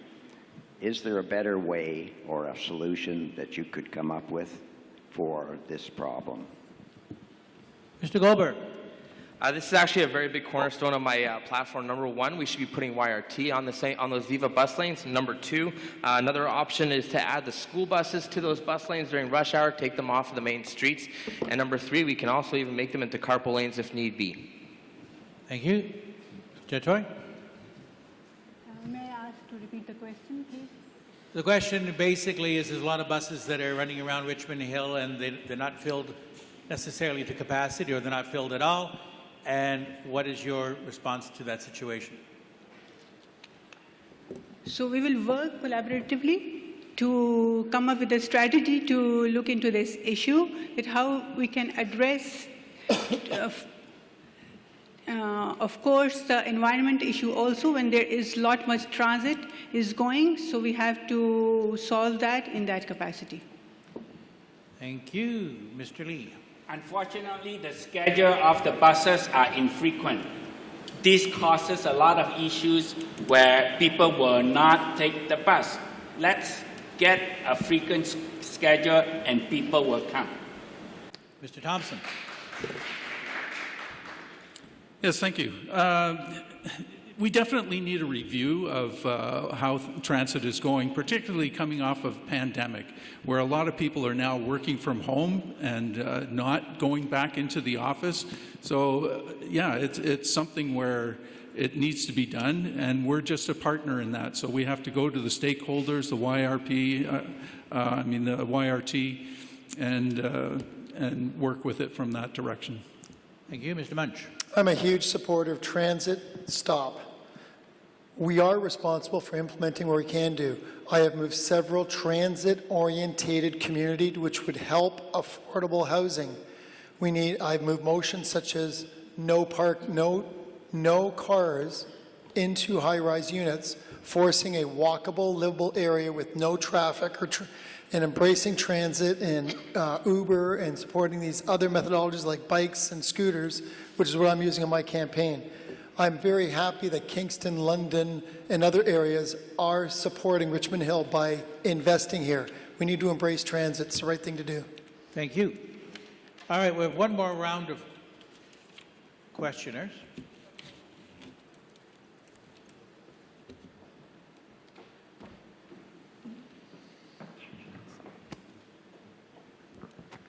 So we would like the audience to do so that I can keep this within the time limit as suggested. So, first questioner.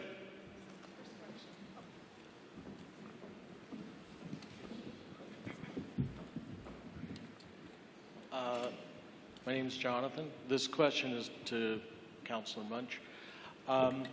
There were 2 votes, and on each vote about internet voting, you voted no. The last vote, you were the sole person to vote no. Given that the last bit of time with the other councillors, we talked about we don't need a big city hall, we're moving forward, people are doing things online. Are you still against it? And why?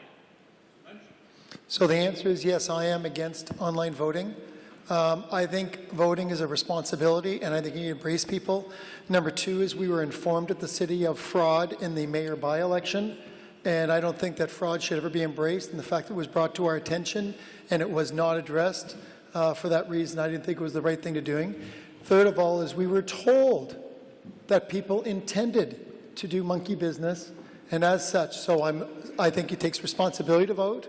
I think that if I know that the fraud is there, I protect the system. And third of all is we were informed, and I am absolutely committed to law, order, peace, and good government. And when I'm informed that, I would do that again. And yeah, so I'm not. It takes a lot of courage. It takes a lot of courage to stand up one against Thank eight. you. Okay. Now, next question. And remember, we want a quick question. And if it's directed to all the candidates, say so. If it's directed to an individual, please state that individual's name. Use my mic. Sorry, last time I didn't announce my name is Steve Raskin. I live in Ward 1. You can all answer this. In my immediate block where I live, there's probably 25 houses. In the last 2 years, 5 of them have been vacant, probably foreign investments. Nobody's moved in. Some of the properties are in disarray. Would you be willing to impose a time limit on how long a property is under new ownership and how long it can remain vacant before the city takes action? All right, Ms. Jatoy, we'll start with you. And then I'll go around and back to Mr. Goldberg. Jatoy? Yes. Okay. So what I understand is this, that there are a number of houses which are vacant, so what the city is planning to do with them. Is that a question? So if it is brought to... to the council, and if I am elected and I have to look into that, first of all, I would go into the history that what has been done and what is the bylaw available to address that. So looking into all these things, I will address that issue. Thank you, Mr. Lee. Vacant tax is not something I would advocate, but it's not my decision to make. I think that when people buy their home for whatever reason, they should be able to do within the bylaw what they can do. Thank you, Mr. Thompson. Yes, it's not unique to Ward 1. Ward 2 has all kinds of vacant homes that are deteriorating by decay, and the timelines, it just seems to be inevitable. So yes, I would definitely want to see a timeline on applications when people have bought a home and want to do something, or they've had an application, definitely a timeline. Also, the region has authorized a vacant home tax. If the municipalities want to join into that, they can do that. And but there's things that have to occur before that, and you got to fix the Landlord-Tenant Act first, because a lot of people don't want to rent them out. Thank you, Mr. Mensch. Nobody likes homes vacant. Property standards have to be there. Very, very complex problem. We have the longest land use planning process in North America. Richmond Hill is by far the worst, if you talk to anybody in the investment industry. So a challenge we have is a long land use planning, and the insurance industry talking about how they can deal with that homeowner, and the tenant situation with landlords puts them in a very tough situation. So we need to have property standards. We need to make sure we move our processes faster, and we need to work with property owners to get development that makes sense. Thank you. Mr. Goldberg. It's not the place of the government to tell you what to do with your home, but it's interesting we've gone from beautiful homes to ugly homes, and I think the answer really is in the middle. At the end of the day, you can't tell somebody what to do with their home, but if the home is not being kept up, then there are certain things in place in bylaw. The bylaw has certain things in place to mitigate, overgrown grass, etc. But I think it comes down to being a community. Honestly, get outside, go to your neighbor and ask for a cup of sugar, ask for a coffee, go meet them outside, and get to know everybody. We're a community after all. Thank you. We'll take two more questions. Lady at the back. Hi there. My name is Melanie. Thank you, all candidates, for coming. I'm a resident of Ward 2, and I live in an older area that was predominantly bungalows when I moved in 30 years ago. Currently, we are seeing tear-downs and monstrosities put up. Probably it would require the salary about 5 times the average homeowner currently in that ward to maintain that home. So, Tom Munch, you mentioned that you have been fighting infill. So you've clearly not been effective. So can you tell me, for your next term, if you're elected, what you would do differently in order to effect change? Thank you, Mr. Munch. So infill is rarely brought to council. Council at the term appoint various committees. Mr. Scott Thompson was involved in one of the committees, he mentioned of Committee of Adjustment, and the Committee of Adjustment is approving those infill developments, and it's not legally allowed for council to interfere with the Committee of Adjustment. So I have had no power outside of the committee who's approving those infills, of which I am steadfast against. I have put plans forward. I am committed to having a community that matters and existing communities in transition. Thank you. And last questioner, yes. Yes, sir. Thank you. We had a question before about affordable housing and how you would support that initiative. And I don't know if most people know that Council recently passed a motion that responded to York Region's official plan by requiring a minimum of 35% residential units in each new development in a regional center or MTSA to be affordable. Councillor Munch voted against that. I would like to ask, all the other candidates, had you been on council in the last term, how you would have voted. Mr. Lee. I would definitely voted against it because you have to work with developers, but you can negotiate and come to a term that both of the parties are happy. Mr. Thompson. Yeah, I'm not sure about the percentage, if that's proper or not, but it certainly sounds like a great idea. And I think that if it's something that's manageable and doable and makes sense, then yes, I probably would go for it if I got the information that allows me to make that type of decision. Since you mentioned Mr. Munch, fairness, he can answer the question. We have the second least housing affordability in Ontario. To do a 35% tax on the other property owners, raising the unaffordability model does not make sense to address. Higher taxes does not help housing affordability. Mr. Goldberg? Forcing people to build and commit to certain things doesn't really work well in a democracy. So I believe that negotiating in good faith, working with the developers and working in the best interests of the city and the residents and finding a development and finding proper housing for everybody in the correct area is very important. We have to work together with everybody, with the council, with the region to find the best way possible to help the people in need. I cannot commit a certain percentage at this moment, but I believe we have to work as a team in collaboration to come up with working with all the stakeholders, partners, developers, and of course the input of the residents to make a feasibility plan that what is the reasonable percentage of subsidized housing available to sell or rent on a subsidized rates. Thank you. I want to thank all of our candidates for Ward 2 this evening. I think it's...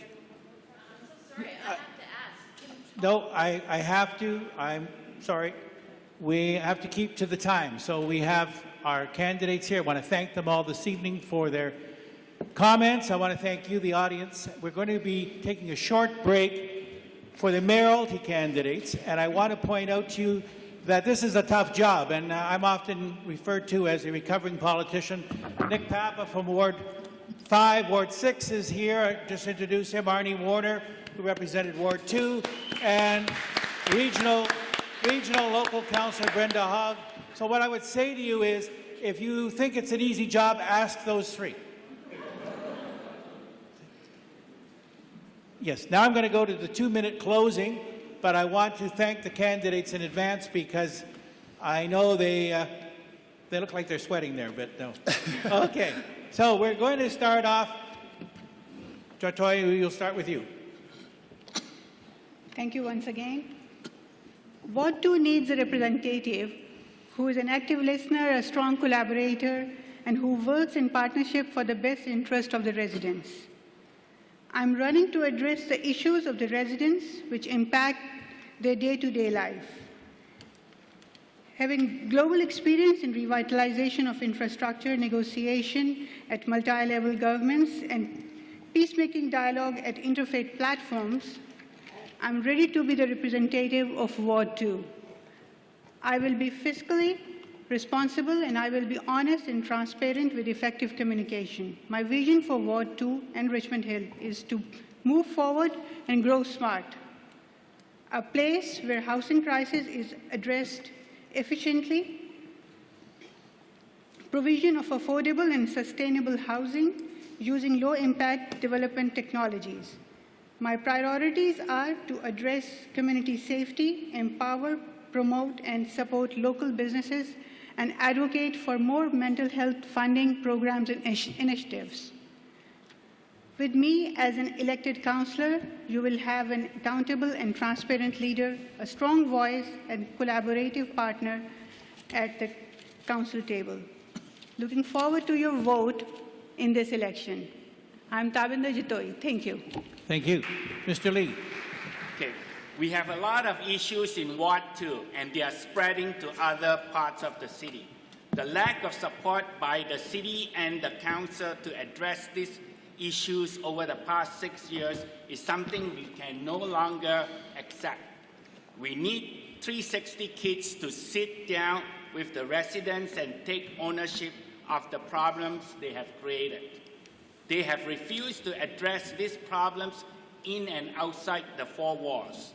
Loud music during the wee hours of the morning, playing basketball when everyone is asleep, drugs taken at private properties, used needles, etc. These are not one-off events. It is happening every day. 360 Kids Security are toothless. They sit and watch and never act when they see problems. When crimes, used needles are found, 360 Kids must act on these matters because it is their clients and they are the culprit regardless of whether it's within their four walls or surrounding area. What has York Region done to help the residents of Ward 2? Our once safe and beautiful ward is no longer safe anymore. If you are in Ward 2 and you want someone who is serious in addressing your concerns, you have no other choice but to vote for Sigmund Lee. Thank you, Mr. Lee. Mr. Thompson. Well, first off, I do want to thank the Board of Trade for hosting today. I think this was very useful for everybody. I'm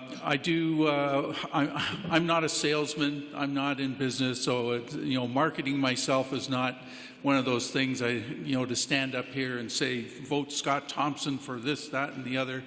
I'm just a regular resident, just like everybody else here.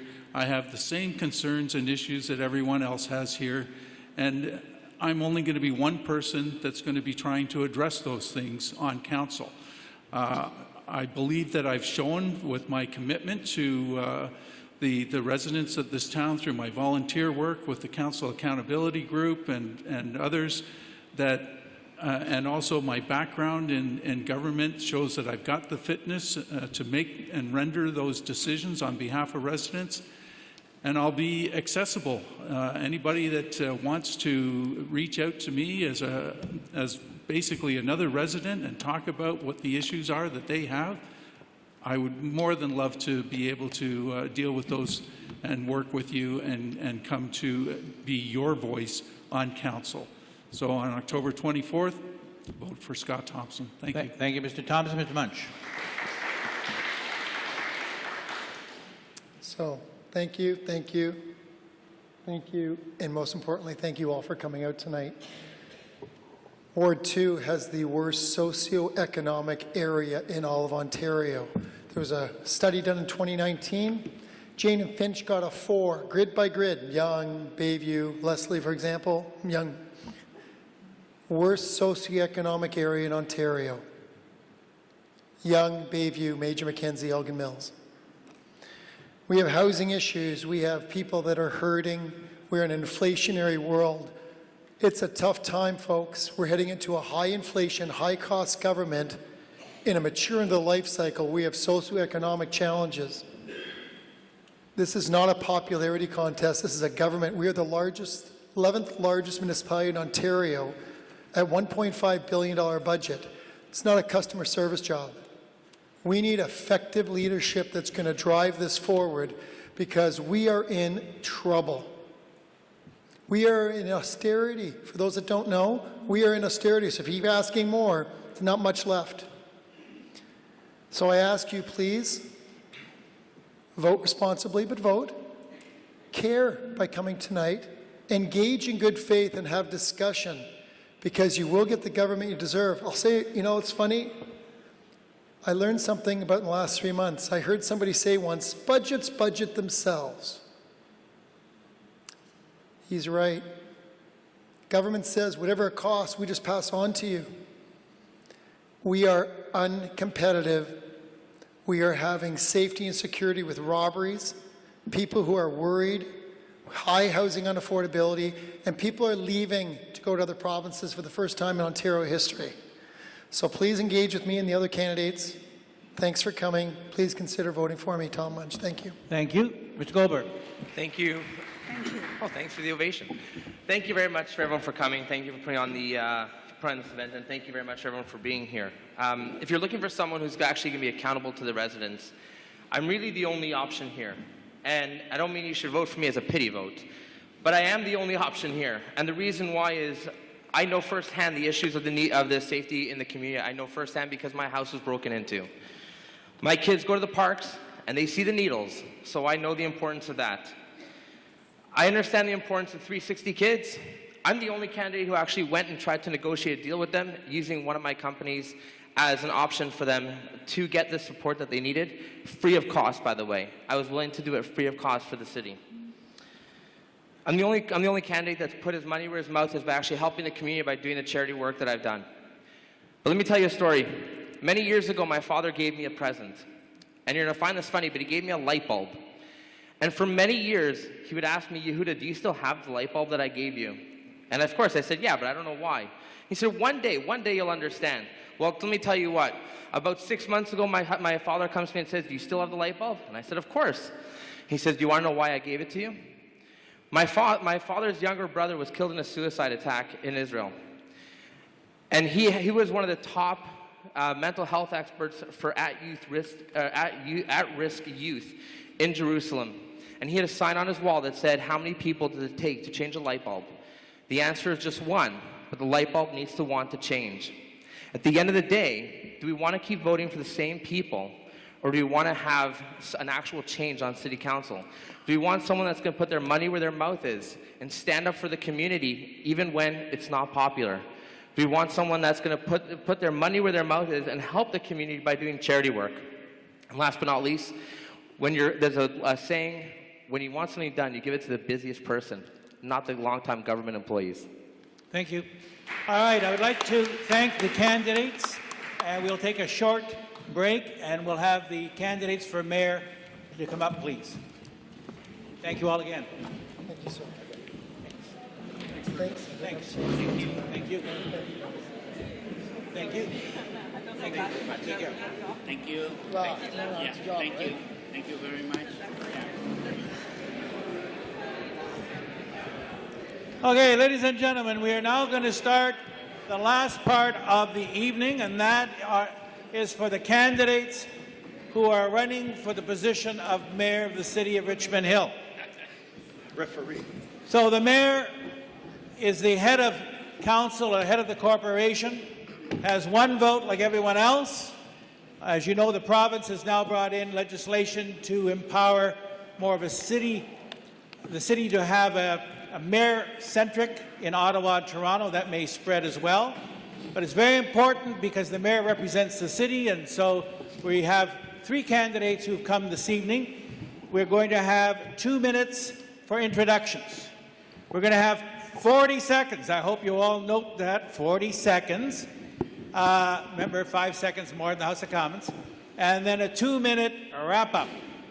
And again, we'll have the same format with questions from our panel and then from the audience. So I welcome you all again for that. Those of you who've been here for the first 2, sorry we didn't have any popcorn tonight, but I know that you're still enjoying it. I can see that. All right, we are going to start off with the candidates for mayor, and we will start with Mr. Pirelli.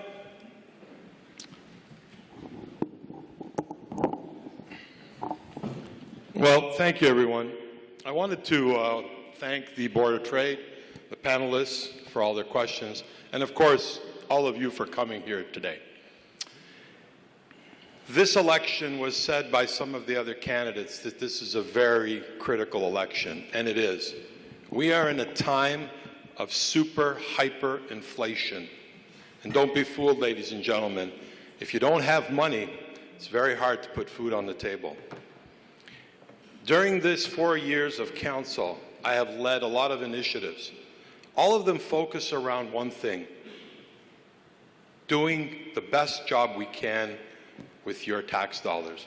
Because at the end of the day, that's our job.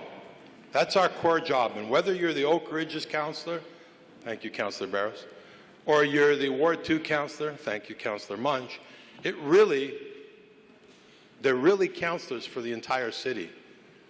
And, you know, I think an example was used already this evening, but this is the kind of mayor I'm going to be, is that when the library came and said, in order to maintain services, we're going to need to raise the budget by $800,000, Councillor Barros looked at me and said, this is unacceptable, and Councillor Munch, sorry. And I said, why $800,000? Well, we looked into it. Mayor West was a councillor at the time. He said okay. It was okay for him. He thought they needed the money. I questioned it. We took over the board. We put 4 of us on the library board. And with the new chair, Greg Barros, we didn't ask for $800,000 increase in the budget. We asked for an $800,000 reduction in the budget. And ladies and gentlemen, that's a $1.6 million turnaround. Over 4 years, do the math, it's $6.4 million. Mr. Barty. Thank you. Hello, can you hear me? Thank you. Hello, my name... Move it closer. Oh. Hello, my name is Dominic Berdari. I have lived in Richmond Hill for 25 years. I'm currently married and have been for 20 years. We have 2 wonderful children who attend the University of Toronto and McMaster. My wife and I both share different cultural and religious backgrounds, mine being Italian and my wife is Chinese from Hong Kong. So during our marriage, we have both learned to compromise and find common ground to work together. I presently work for the City of Richmond Hill as a Deputy Registrar General. I've been employed at the city for 30 years. Yes, you've heard right, 30 years. Correct. I have seen changes in the town, now city. I've also created a local group that works with local residents who need help or assistance around their home. I have a deep commitment to the residents. I believe I can be that strong voice at City Hall for you. I will be efficient and effective. I'm asking for your support and would be honored to have you vote for me as your new mayor. Thank you. Thank you. Mr. West. Thank you very much. Thank you very much to begin with for the Board of Trade. I know that this is outside of your mandate as a business organization, but it's a great community benefit, and we thank you. So, good evening. My name is David West, and I'm running to be re-elected as the mayor of Richmond Hill. I've lived in Richmond Hill for most of my adult life. I have run a successful business here. I've raised my family here. But most of all, I proudly call Richmond Hill my home. I've been an active and engaged citizen and volunteer, a council member, and now the mayor. But making our community the best that it can be has always been the biggest part of my life and a priority for me. I've always believed Richmond Hill is a great community, and I also believe that it has great potential for the future. To get there, we need a more settled council environment that listens carefully to citizens, welcomes and invites their input, and follows a well-thought-out and coordinated vision for our future. There is so much to do in the coming years, and despite many frustrating challenges over the past 4 years, we've made good progress in moving in a positive direction. Some of the things that I think we need to concentrate on, I think we need to keep taxes as low as possible, but at the same time efficiently deliver really important municipal services for our citizens. We need to build and support development that makes sense and is consistent with our official plan and perhaps even a benefit to our community. We need more affordable housing for more people. Community safety is becoming an increasing priority that we really need to concentrate on. And we also need, at the same time, to support arts and culture to make any great city great, like Richmond Hill. And we also, and I think foundationally, need to support a healthy and sustainable environment, including great parks and open spaces. And none of these things will be solved easily, and none of these solutions are without challenges. Also, none of these things will be solved without you, the community, working with our council. So on October the 24th, I hope I can earn your support. I'd like you to vote for David West for council. And to learn more, you can visit my booth at the side and pick up some of my brochures, and my website is on there. Thank you. Thank you. All right. Now, and if I might tell you that the more you clap, the less time we'll have for the candidate. So I suggest you get all that energy, you build it up, and at the end, you applaud, because otherwise we take the time up. So we're going to go to Glenn Waugh from the Richmond Hill Rotary Club, who's a past president. Mr. Wah. I don't think you're on.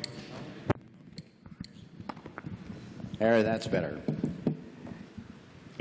If elected as a member of the regional council, what would be your main objective in your coming term? Strictly talking about the regional level. What can be done that would benefit the residents of Richmond Hill at the regional level? Mr. Pirelli. I apologize, Mr. Wilford. I couldn't hear the question. If elected and you become a member of regional council, what would be your main objectives for the city of Richmond Hill at the regional level? Thank you. Thank you. Well, the region is very complex, as we all know. I only have 40 seconds, so I'll keep it brief. The number one priority, the region has invested $2.9 billion, that's a B, right, for billion dollars, in advancing infrastructure. If we don't start developing in alignment with the provincial growth plan, we will not be able to recover those monies and we will go into great debt.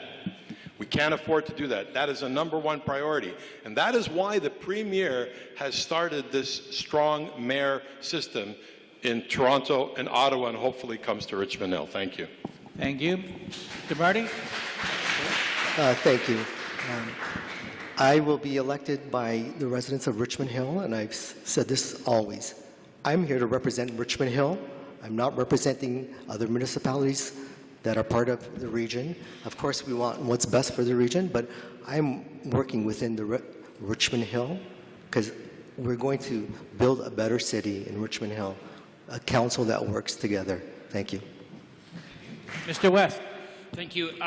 Thank you for the question. I think transit is probably one of the most burning issues that the region is responsible for right now. We do have the subway coming into Richmond Hill. That's obviously very important.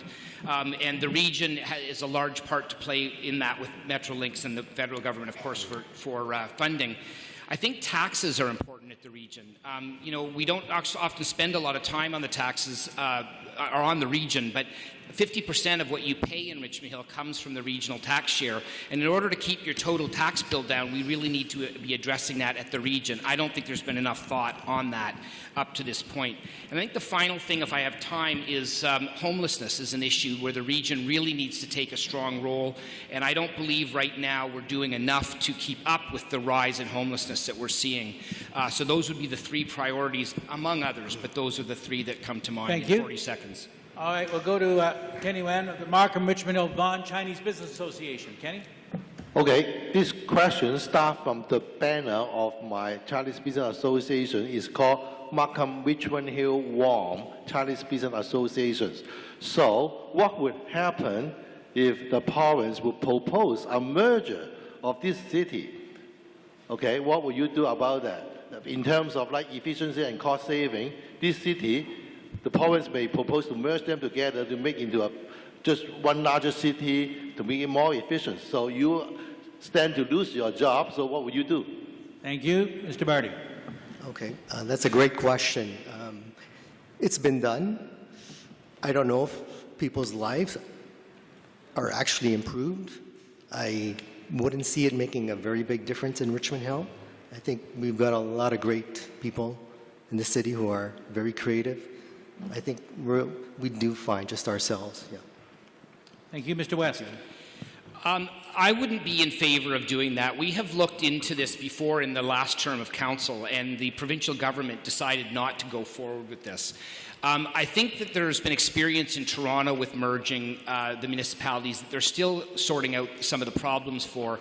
I'm not convinced from what I understood during that time, last term of council, that there actually are that many financial benefits to it. But I guess at the end of the day, I wouldn't want you to have to change your name, because that'll cost your association money, and that wouldn't be a good thing either. So, thank you. Mr. Pirelli. Well, thank you for the question. No, I wouldn't support it. We have an example in the city of Toronto where we tried to find, the Premier decided to find efficiencies by reducing the number of councillors. all that money was just redirected into budgets for the existing council. There was no savings whatsoever. I think we would lose our identity as Richmond Hill if we would be swallowed up by Vaughan and Markham. So I think we need to keep our identity just the way it is. Thank you. I'll ask for Elena from the Toronto Regional Real Estate Board. Okay, so my question is, the province has given the mayors of Toronto and Ottawa more powers through the strong mayor system. If elected, and if the province extends those powers to the mayor of Richmond Hill, will you use them? If yes, in what capacity? Thank you. Mr. West. We still don't have all of the details of this legislation. We talked at length about this at AMO, and there are some definite concerns that the Big City Mayors Association has with this legislation, including the mayor of Ottawa. I think collaboration is always the best way to go. I think if you can get the council to come together consistently to work in the same direction and I mean, ideally have unanimous decisions as much as possible, but at least get everybody to compromise and come up with a better legislation, it's far better than the overruling that is proposed in that legislation. And I guess finally, I'm not really sure that it actually solves the affordable housing crisis, and that was one of the biggest problems that we had. Thank you. Mr. Borelli. Oh, thank you. What was the question again? Sorry, I forgot the question. The question is about the strong mayor powers. Oh, the strong mayor powers. Thank you very much. Actually, it's a long time coming. Most of the municipalities in the U.S. have what's called a strong mayor system. That's where you elect the mayor and you support his vision or her vision, and the only way to overrule the mayor is to have 2/3 of council. What's good about that is this: if you have a leader, the head of council, the mayor, and you don't like what he's doing, then you can vote him out. When you have the mayor has only one vote, one way he goes this way, one day he goes a different way, and at the end, we really don't know. Thank you.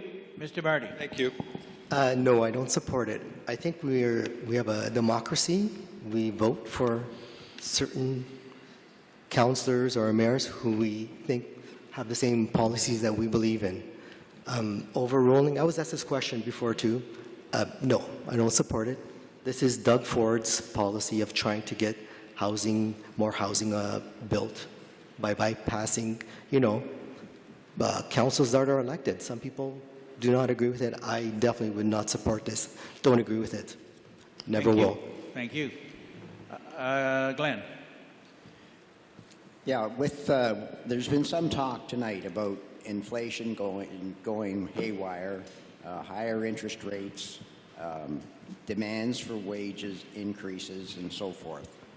What will be your focus in ensuring the city balances its budget while continuing to provide residents with vital and necessary services?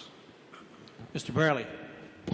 Excellent question. That's number one on my platform. Hold up one of my signs. You can read it right there. 3-year, 0% tax freeze guarantee. I don't produce it, I'll resign. That's the number one priority. You have to understand, ladies and gentlemen, staff have been coming to us and saying they want to raise taxes between 7 and 8% every year for the next foreseeable future. That is unconscionable. We cannot have 7 to 8%. Our residents cannot afford that. I'm not going to stand by while our residents have to choose between paying their property taxes and putting food on the table. Thank you. Mr. Roddy. Mr. Barty. Yes. We have $400 million in the city's reserve funds. There's no need to raise taxes.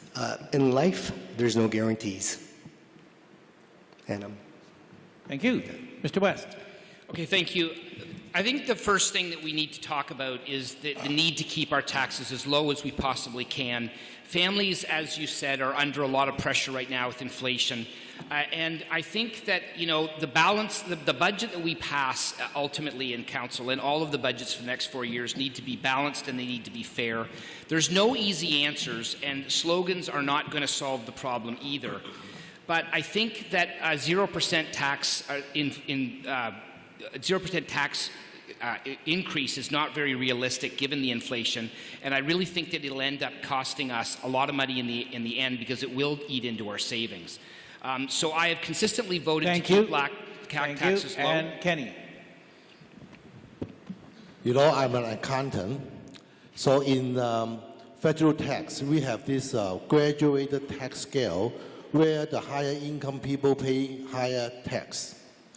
So can you consider to adopt a similar system in property tax that the bigger house will pay more tax, smaller house pay smaller tax? And I know now that we have a flat property tax rate now.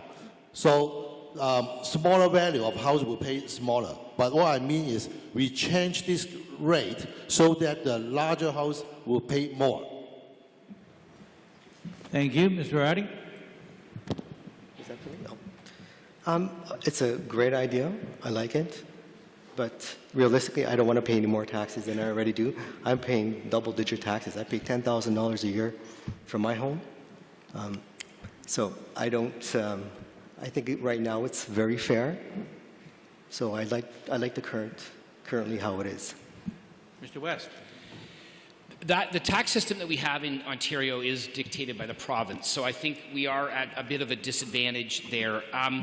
And the MPAC assessment, I think, attempts at least to do what you're suggesting. But I mean, at the end of the day, the property tax system is really it's a very regressive tax, and it isn't very inherently fair because it doesn't really talk about anything that it has anything to do with your ability to pay. If you live in a very expensive house because you bought it a long time ago, you're still paying more, and that doesn't have anything to do with your ability to pay the taxes. So I agree, if there's anything we can do to make the tax more fair, we would do it, but I'm not sure that that's the answer. Thank you. Mr. Pirelli. Thank you. With the greatest of respect, that is our system today. It's called market value assessment. As a realtor for 30 years, I'm very familiar with this. So if you have a big home, monster home, you're going to pay a lot more taxes because the tax rate is applied to the value of your property. MPAC decides the value of your property, and therefore, if your property is worth more, you're going to pay more, and if your property is smaller and worth less, you're going to pay less already. So it's already there. That is our system today. Thank you. Thank you. Alina? Okay. Now, my next question is, where will you find the money to support your election platform promises? Mr. West. Well, I mean, the money comes from the tax rate for the most part, and I mean there are other forms of other streams of revenue that we get. You know, we have to be very careful. We are always looking for efficiencies, so that frees up money to do other things with. But I think one of the other things that Richmond Hill does a good job on, and we need to continue to do a good job, is looking for grant funding. We always have shovel-ready projects that are ready to go if we get a grant, and we'll hold off on them if we don't get a grant. We have a team actually in our staff that is dedicated to doing that, and a lot of our projects have been funded in large part by grant funding. Thank you. Mr. Pirelli. Thank you for the question. 40 seconds does not do it justice, but I'm going to try and do my best here. For those of you that are in the know, and most of you are, you know that during my tenure as councillor from 2010 all the way up to this term of office, the council was approving tax rates twice the rate of inflation. Twice the rate of inflation. That's not efficient government. There is so much waste in our government. Once you do those efficiencies like we did with the library board, we'll be able to have 0% for 3 years, guaranteed. Thank you. Mr. Barrett.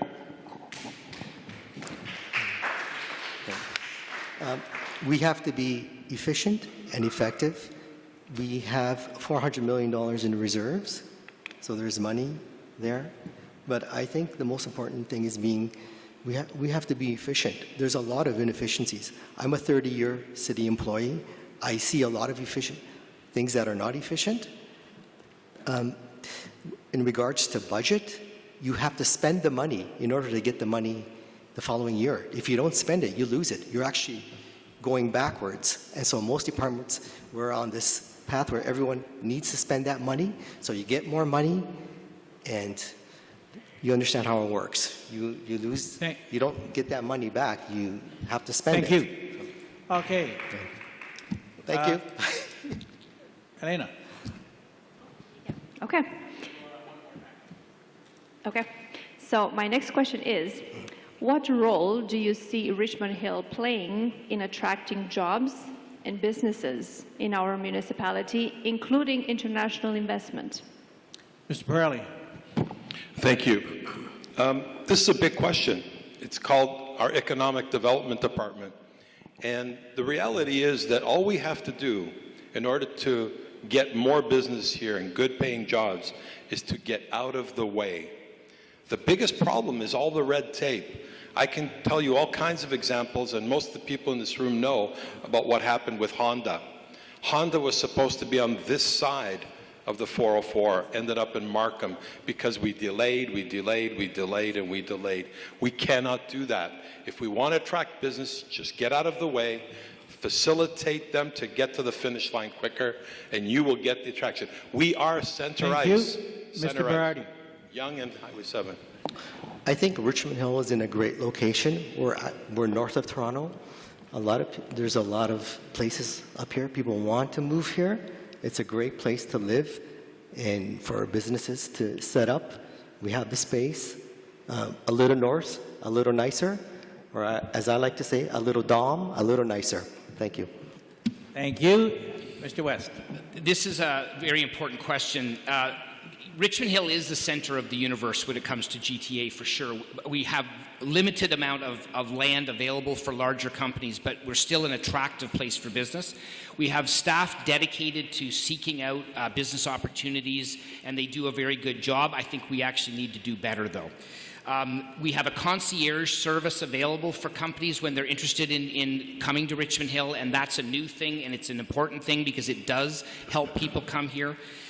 I've had a number of meetings since being mayor, even since January, with international companies, and there's been some very promising prospects, but we need to absolutely be working to attract international businesses, particularly high-tech businesses. Thank you. Kenny.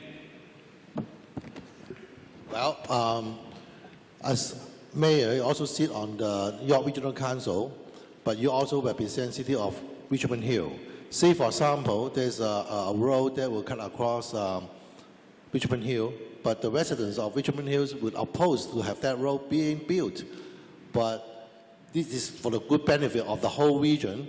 So how are you going to balance these different interests as a mayor on the York Council? Thank you, Mr. Berardi. I believe in meeting with the residents who are most affected by this and getting a consensus if it's good for them. You need to understand what the residents need in order for their lives. I mean, people's lives are affected, so you want to make sure we're making the right choices. I mean, we never jump right in and agree. I'd have to really look at any type of study, and I want to see what the impact is on the residents. That's the most important thing. That's why we're elected. That's why people are here. They want to make sure their voices are heard. Thank you, Mr. West. Can I ask, sorry, I missed part of that question. Can I ask for clarification on the question? Sorry. Kenny?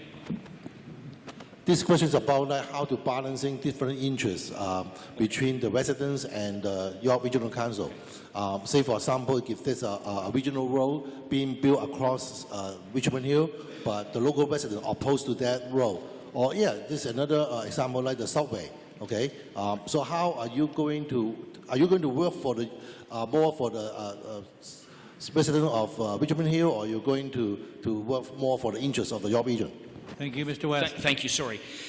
Well, absolutely, we're here to represent the citizens of Richmond Hill, who are also citizens of York Region. I think in most cases the interests are aligned, but there are rare occasions where maybe the interests aren't quite as aligned. And, you know, obviously the voice of the Richmond Hill residents is first and foremost on my mind as mayor, and it has to be.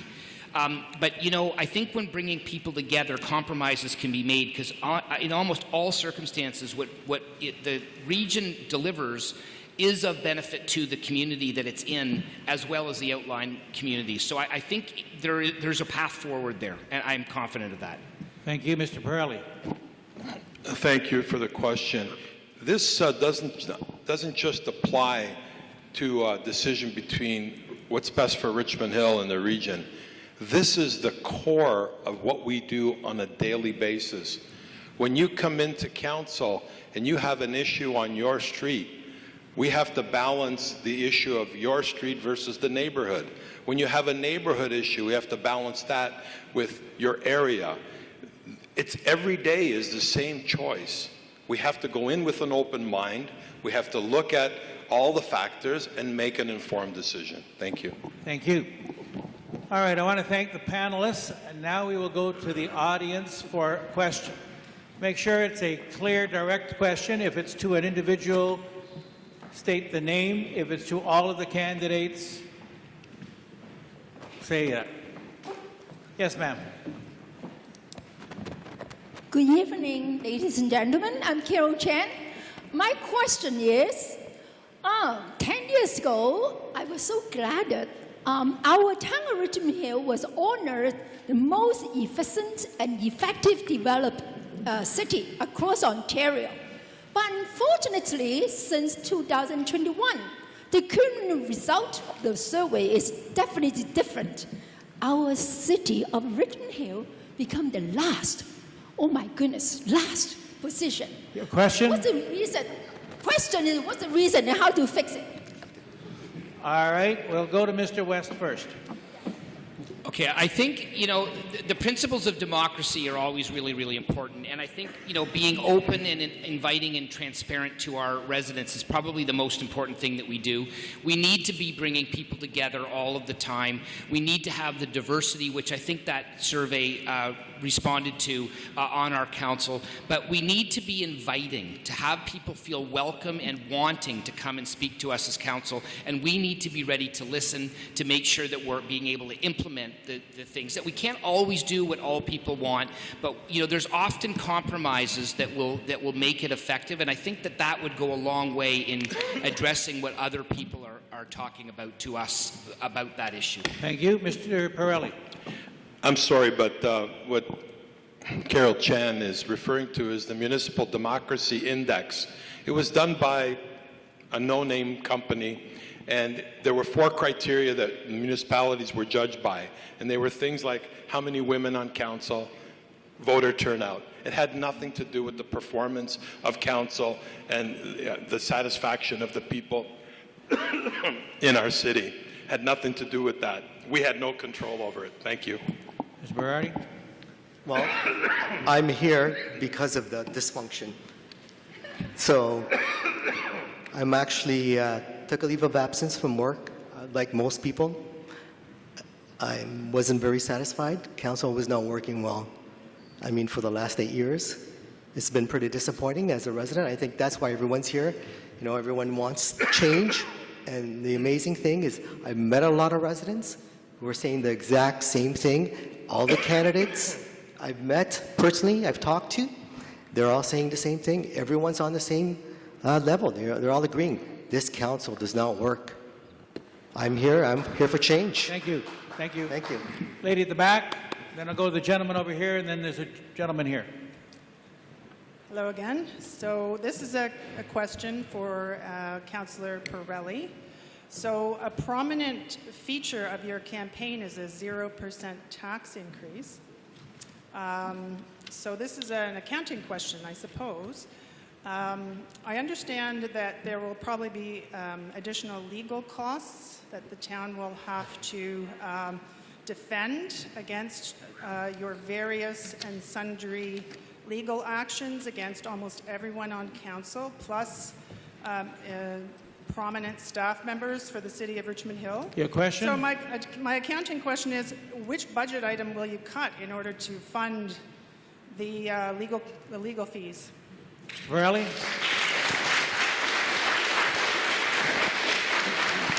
Is it still 40 seconds, Mr. Wilfred? Still 40 seconds. You can't answer that question in 40 seconds, but I'll try. You're upset that I'm suing the city, and you should be. That's correct. And you should be very upset. But well, Sorry, no comments. The gentleman has the floor, Mr. Pirelli. thank you. If you asked the question, allow me to answer, as Councillor Munch would say. You want to hear the answer. You're upset, and you should be upset. You're upset at the wrong person. You should be upset at the people that created the scenario. The mayor and members of council that voted illegally and in bad faith to create a bylaw. Those are the people that are responsible for the lawsuit. They've had 3 to 4 opportunities to reverse that decision. They were given legal advice to do exactly that, reverse and repeal their decision, and they decided not to, because the most important thing for Mayor West is to keep that narrative out there to ruin my reputation until after the election. And after the election, the truth will... Thank you. Gentleman over here. All right, gentleman right here. Everyone gets 40 seconds. If you want to talk to him afterwards, you can do so. Okay, I have to be fair to everybody. Yes. My name's Doug Lowry. I've been a resident in Richmond Hill for 23 years. Sorry, a little closer. My name's Doug Lowry. I've been a Richmond Hill resident for about 23 years. As Richmond Hill expands and increases in population rapidly, our borders are, I guess, are the same, but it's a very busy place. I'm interested in your vision for helping residents come together. I'm especially interested in your notions on a civic center, where it's going to be, and the value of a civic center, which I think is so critical for all of us here in Richmond Hill to ensure that we have a sense of belonging. Thank you. That's open to everyone, so we'll start. Mr. West. Thank you. You know, as you know, we canceled the grand plan that we had at a while ago. The value of that plan for me, though, has always been the park component. I really believe that we do need a Nathan Phillips Square, so to speak, although it'll be called the Dave Barrow Square. And that area is a place where people can gather. We could have amenities there. We could have, you know, a skating rink, a wading pond, all those types of things. And it'll be a place where people come together to celebrate. It'll become a place that people could come together to mourn.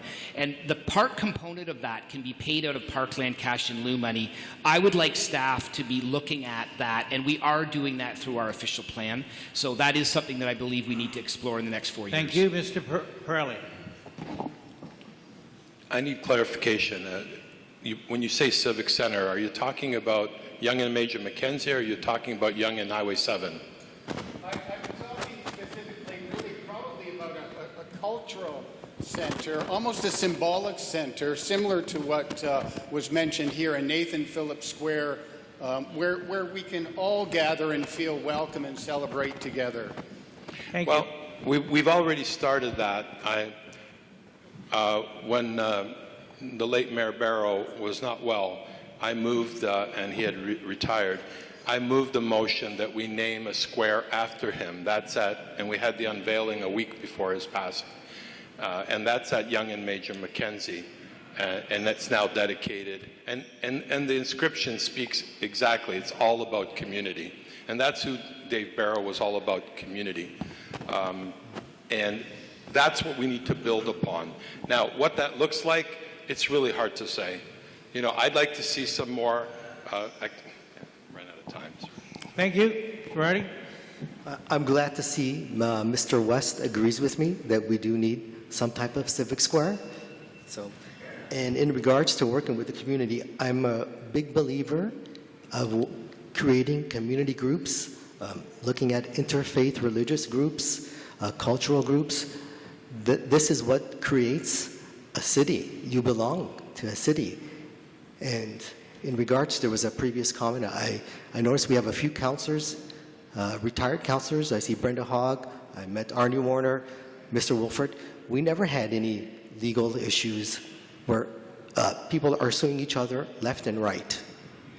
I'm a 30-year employee. I've never heard of that. This is all new, where everyone is suing each other. At the end of the day, who's paying for the legal fees? Question at the back. And then The residents with the taxpayers. Sorry, Brian. You're off. Okay, next. I still love you. Thank you. I'm helping Carol Davidson in Ward 1, and I've been going to doors, knocking on doors with her, and we've had another number of residents that say to us, we get these calls and they say, if you don't tell us no, we're going to put a sign up on your lawn. And lo and behold, they get up in the morning and there's a sign on their lawn that they didn't agree to, and that they're not even supporting that candidate. Question to who? So the question is to each of the candidates, do you think this is an ethical practice to do in a campaign? And what would you advise telling these residents what to do with these signs that they don't want? Thank you, Mr. Barati. A great question. Thank you for bringing that up. I've had conversations with some of the residents. I'm actually embarrassed actually asking anyone, do you mind if I put up my sign? I've gone to the corners. If you've gone every major corner, it is a sea of signs. I'm going to implement a bylaw that we're only going to have certain areas where you can actually place signs. And if a resident wants a sign on their own property, that's fine. You can have it. In regards to a councillor or someone putting a sign that doesn't belong, we're going to put it on. You're the property owner, remove the sign, call the city, we'll come and pick it up, and we'll find that councillor or candidate for putting that sign on your property. Thank you. Mr. West. The money should go to charity. Mr. West. Thank you. I'm not sure of the practice you're referring. It certainly was not me. We only put lawn signs on lawns or in front of houses that we have permission for. That is a strict rule in our campaign and always has been. I believe if it's on private property, you can remove it. And if it's in front of your house on the boulevard, I'm not positive, but I think you can remove it. But I certainly would suggest that you call our bylaw department and they can take care of it. Thank you, Mr. Pirelli.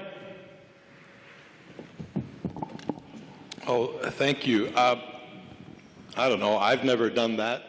If you know who's done it, you should speak up because, no, I'm sorry, I haven't done that. All right. Thank you. Gentleman at the back. Hello. So we had a question. Sorry? Okay, go ahead. Thank you. We had a question already. This is for Councillor Pirelli again, with respect to his lawsuits against the city. We had a question about the cost of that. But I've been wondering since you announced your candidacy for mayor, how that is not bad faith with the citizens of Richmond Hill for you to be suing the city of Richmond Hill, which is, and I understand you've got your reasons and you're blaming other people for your lawsuit, but you're suing us, sir, and you're running for mayor. To me, that's a conflict of interest. All right. Again, keep your applause to the end, because I'm only going to take about 3 or 4 more questions to wrap up. Mr. Pirelli, you were named, so you can answer. All right, thank you. So let's distinguish between a lawsuit and a notice of application. If you're unaware, there's not 3 lawsuits, it's 2 notices of application, which means I'm challenging the bylaw. In 2014, Councillor West at the time and a bunch of members of council made a ruling that they should withhold $5,400 from my severance. I thought it was illegal, and in bad faith, I sued the city. A judge agreed with me. They appealed. A judge agreed with me. If they're going to violate my rights, I'm going to defend those rights. Thank you. Thank you. All right, question down there. And then the lady behind you. Well, thank you very much for giving me a chance. And I think that this election, ladies and gentlemen, is about trust, integrity, and honesty. All this other baloney about taxes and everything else, those are words from everybody that they do it. But the trust, the honesty, integrity is the number one.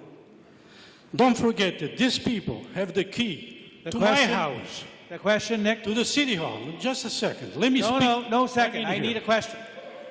I've seen over the years people breaking the law. There is one councillor right now, and I'll mention the name, Selovitz. Okay, Nick, no question? 5 years. No comment. No, just a second. Sorry. I'm going to direct this question to all the three candidates. Next. So, no. Next. Mr. Wilford, I do not accept your... I take a question. I will ask the question when I'm ready and build up to it. No, I'm fair to everybody. Okay, here is the question. Mr. West, I know in the past you have supported the Selovitz. In this election, you know that she has violated the code of conduct twice. She sued me and another 4 people. She lost the case, and she doesn't pay. Question? Just a second. I don't have time, Nick. How can he answer the question if he doesn't know the facts? We know where you're going. Also, she was charged with the criminal offense. In this election, would you support Mr. Selovitz? Yes or no? Mr. West. I'm not sure what you mean by support her. Mr. Selovitz. I'm not supporting anybody right now. It's up to the voters to decide who they want to have as their own representatives. Thank you. It's always been that way. This is exactly Next. this is exactly the answer I was waiting for. Next question. These people here, you can't trust them, and I will never vote for them. Next question. Listen, I had to put up with people in the House of Commons.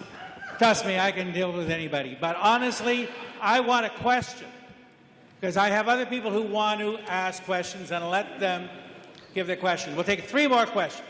Lady there, then I have a gentleman who hasn't asked one yet. Gentleman here, fair enough. Yes, go ahead. Okay, tonight there's been the topic about the lawsuits against the city and council, etc. I can't hear you. I can't hear. I have, okay, sorry, let me do it again. Tonight there's been 2 people had asked about the lawsuits, and Mr. Pirelli, Councillor Pirelli, has had a chance to respond. So I would like to ask the other 2 candidates if they have anything to say about it. Thank you. Mr. Berardi? Right. I think I answered that before. That's why I'm running. I've never seen so many lawsuits in my life. I usually try to stay out of trouble because I can't afford a lawyer.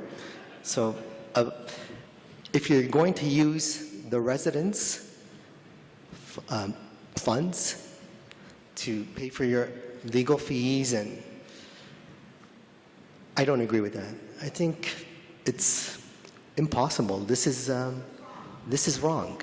It's unbelievable what we're seeing and what we're hearing. Everyone is suing each other. Thank you. Mr. West.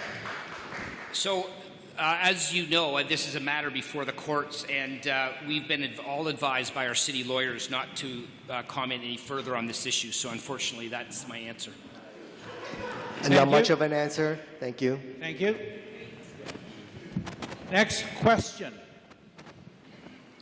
Thank you very much for the opportunity. I would like to ask all candidates here, mayor candidates, did they lie to residents of Richmond Hill ever? Lying, knowingly that they are lying, not by accident.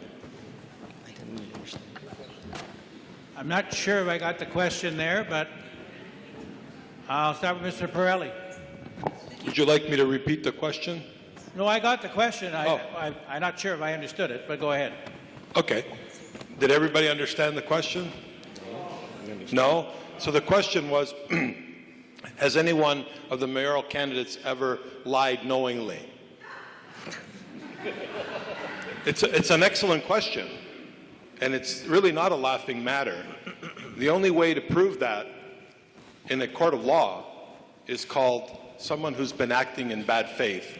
And like I said before, in 2014, when they withheld $5,400 from my severance, and I sued them, the judge found that David West, along with the majority of members of council, were found to have acted illegally and in bad faith.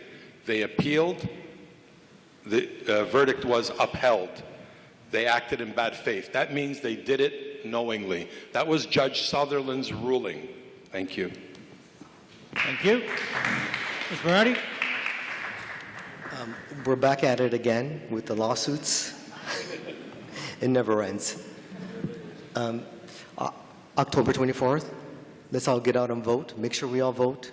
We want to get over with this nonsense. Let's build the city. We're here. All the candidates are ready. We want to get past this. You know, these lawsuits are costing us millions. I just think of the money that could have been used for even this community center. We could build so much better facilities. You know, we talk about budgets. We're blowing the budget on legal fees. We're making lawyers rich. Let's give something back to the residents who work hard every day to pay their taxes, feed their families, and keep the lights on and the furnace running in the wintertime. Keep the grass cut. Let's move on. Thank you, Mr. West. Mr. West.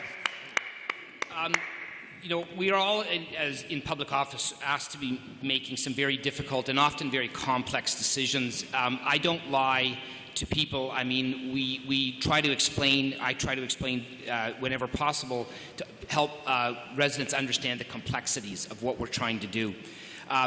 You know, things don't always work out the exact same way that we want them to, but, you know, I think everybody that's in public office for the right reason is doing the very best that they can to make sure that the community is engaged and they're coming along with them to build our community. Thank you. Last question at the back, then I'm going to go to wrap up, and then you'll have an opportunity to talk to any of the candidates individually. We're starting to go over the same question. So yes, gentleman at the back. Hi, my name is Eric Wolf. I'm a 21-year resident at Yonge and Crosby.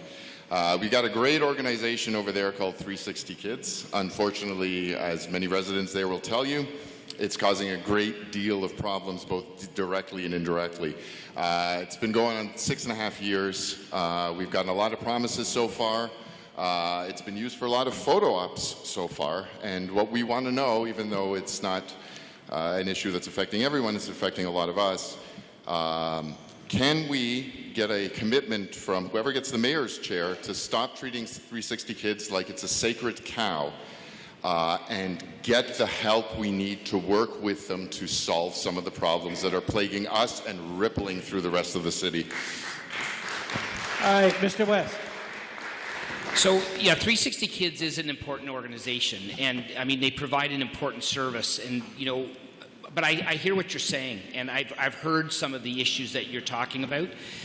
If there are things that we could be doing to make the peace and quiet in that area better, I think we absolutely should be doing it. I don't think that's a simple situation either. I understand it's been going on for some time. But I think that there needs to be more of a proactive approach from, you know, depending on the exact situation you're talking about, from YRP, from 360 Kids. You know, the whole idea of building a community is having different uses adjacent to each other that can live in harmony together, and that's really, at the end of the day, you know, the goal. I mean, as I said, I think, you know, youth homelessness is a very difficult and sad situation. So the service they're providing is very important, but it needs to be provided in a way that's respectful to the community. Thank you, Mr. West. Mr. Pirelli. When they announced 360 Kids at the hub, I asked the question, when the youth come and the beds are full, where will they go? No one could give me that answer. I knew where they would go. They would stay in our neighborhoods. They would live in our parks. They would live in tents in our parks. And that's what you're seeing every day, ladies and gentlemen. I hate to say I told you so, but I told you so. Eric Wolf knows I stood in front of that property with thousands of signs saying, "Stop bad planning." It's a great concept. We need it, but you have to have the resources behind it to make it safe. And they haven't done that since they installed it. Mr. Thank Murati? you. So I've actually met with the residents in that area. I had this discussion. We're getting organized. We're going to help you. We'll get it done. I mean, no one should really live like that. I think this area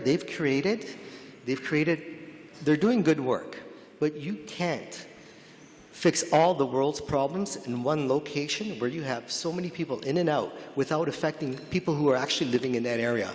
I feel really bad. I've heard, I mean, 360 Kids, yes, they're doing a great job, but the amount of people they're taking in there is too much. It's affecting the lifestyle of people who have been in there for years.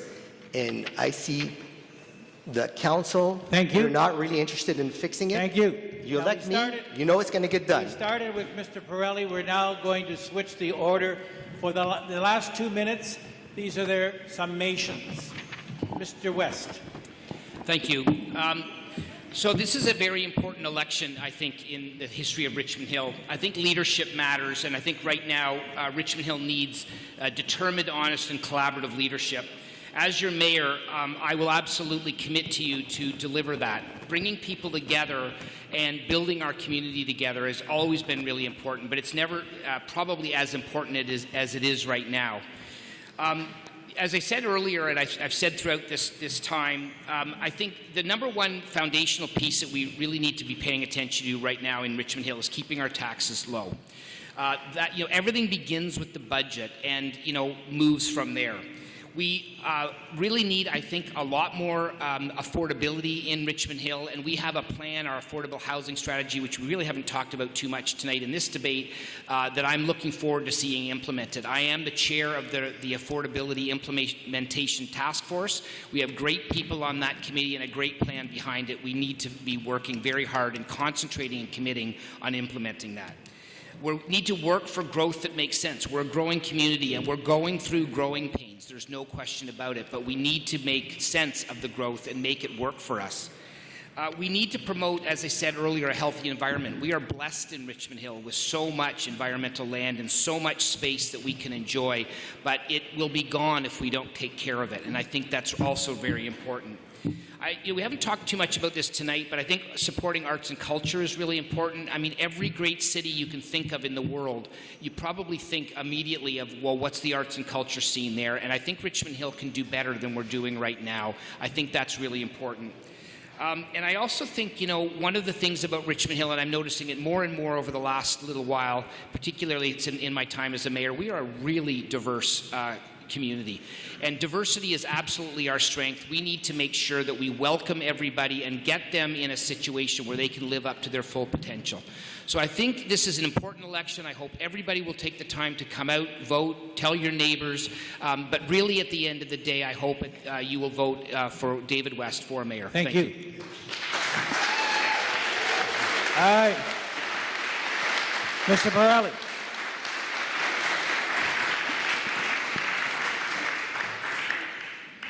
I had to take off my glasses there for distance. Thank you. I would like to address the false narrative put out by David West that I owe $140,000 for my Enviro Day event, an event where I exchanged 7,000 green and blue bins for residents at a time that the city was closed and would not provide this service.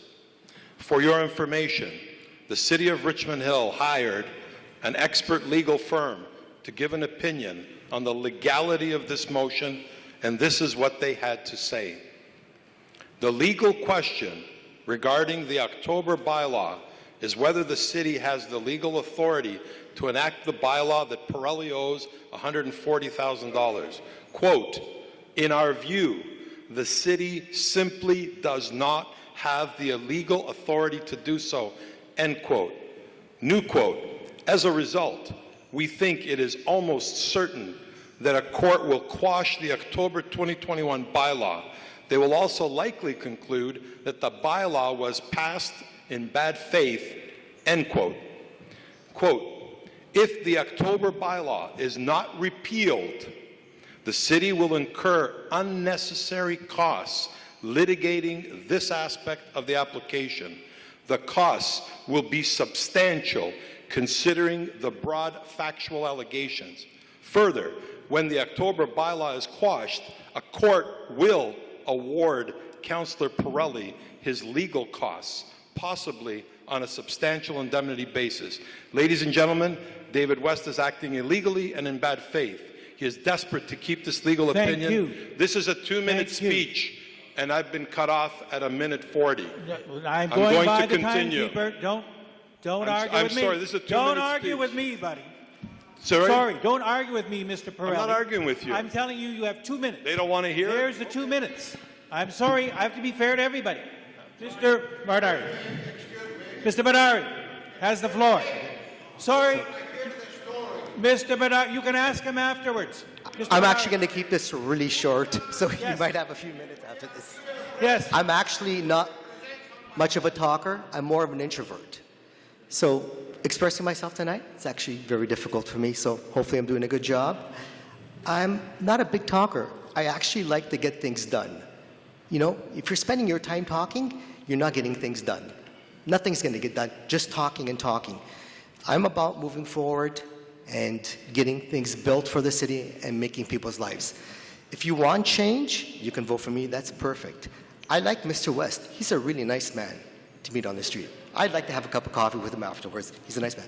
Carmen Pirelli, he's a nice man too. During COVID-19, he was the only councillor I seen every day at the city working. I don't know where the rest of the staff was. I was in every day too. I didn't see the city manager.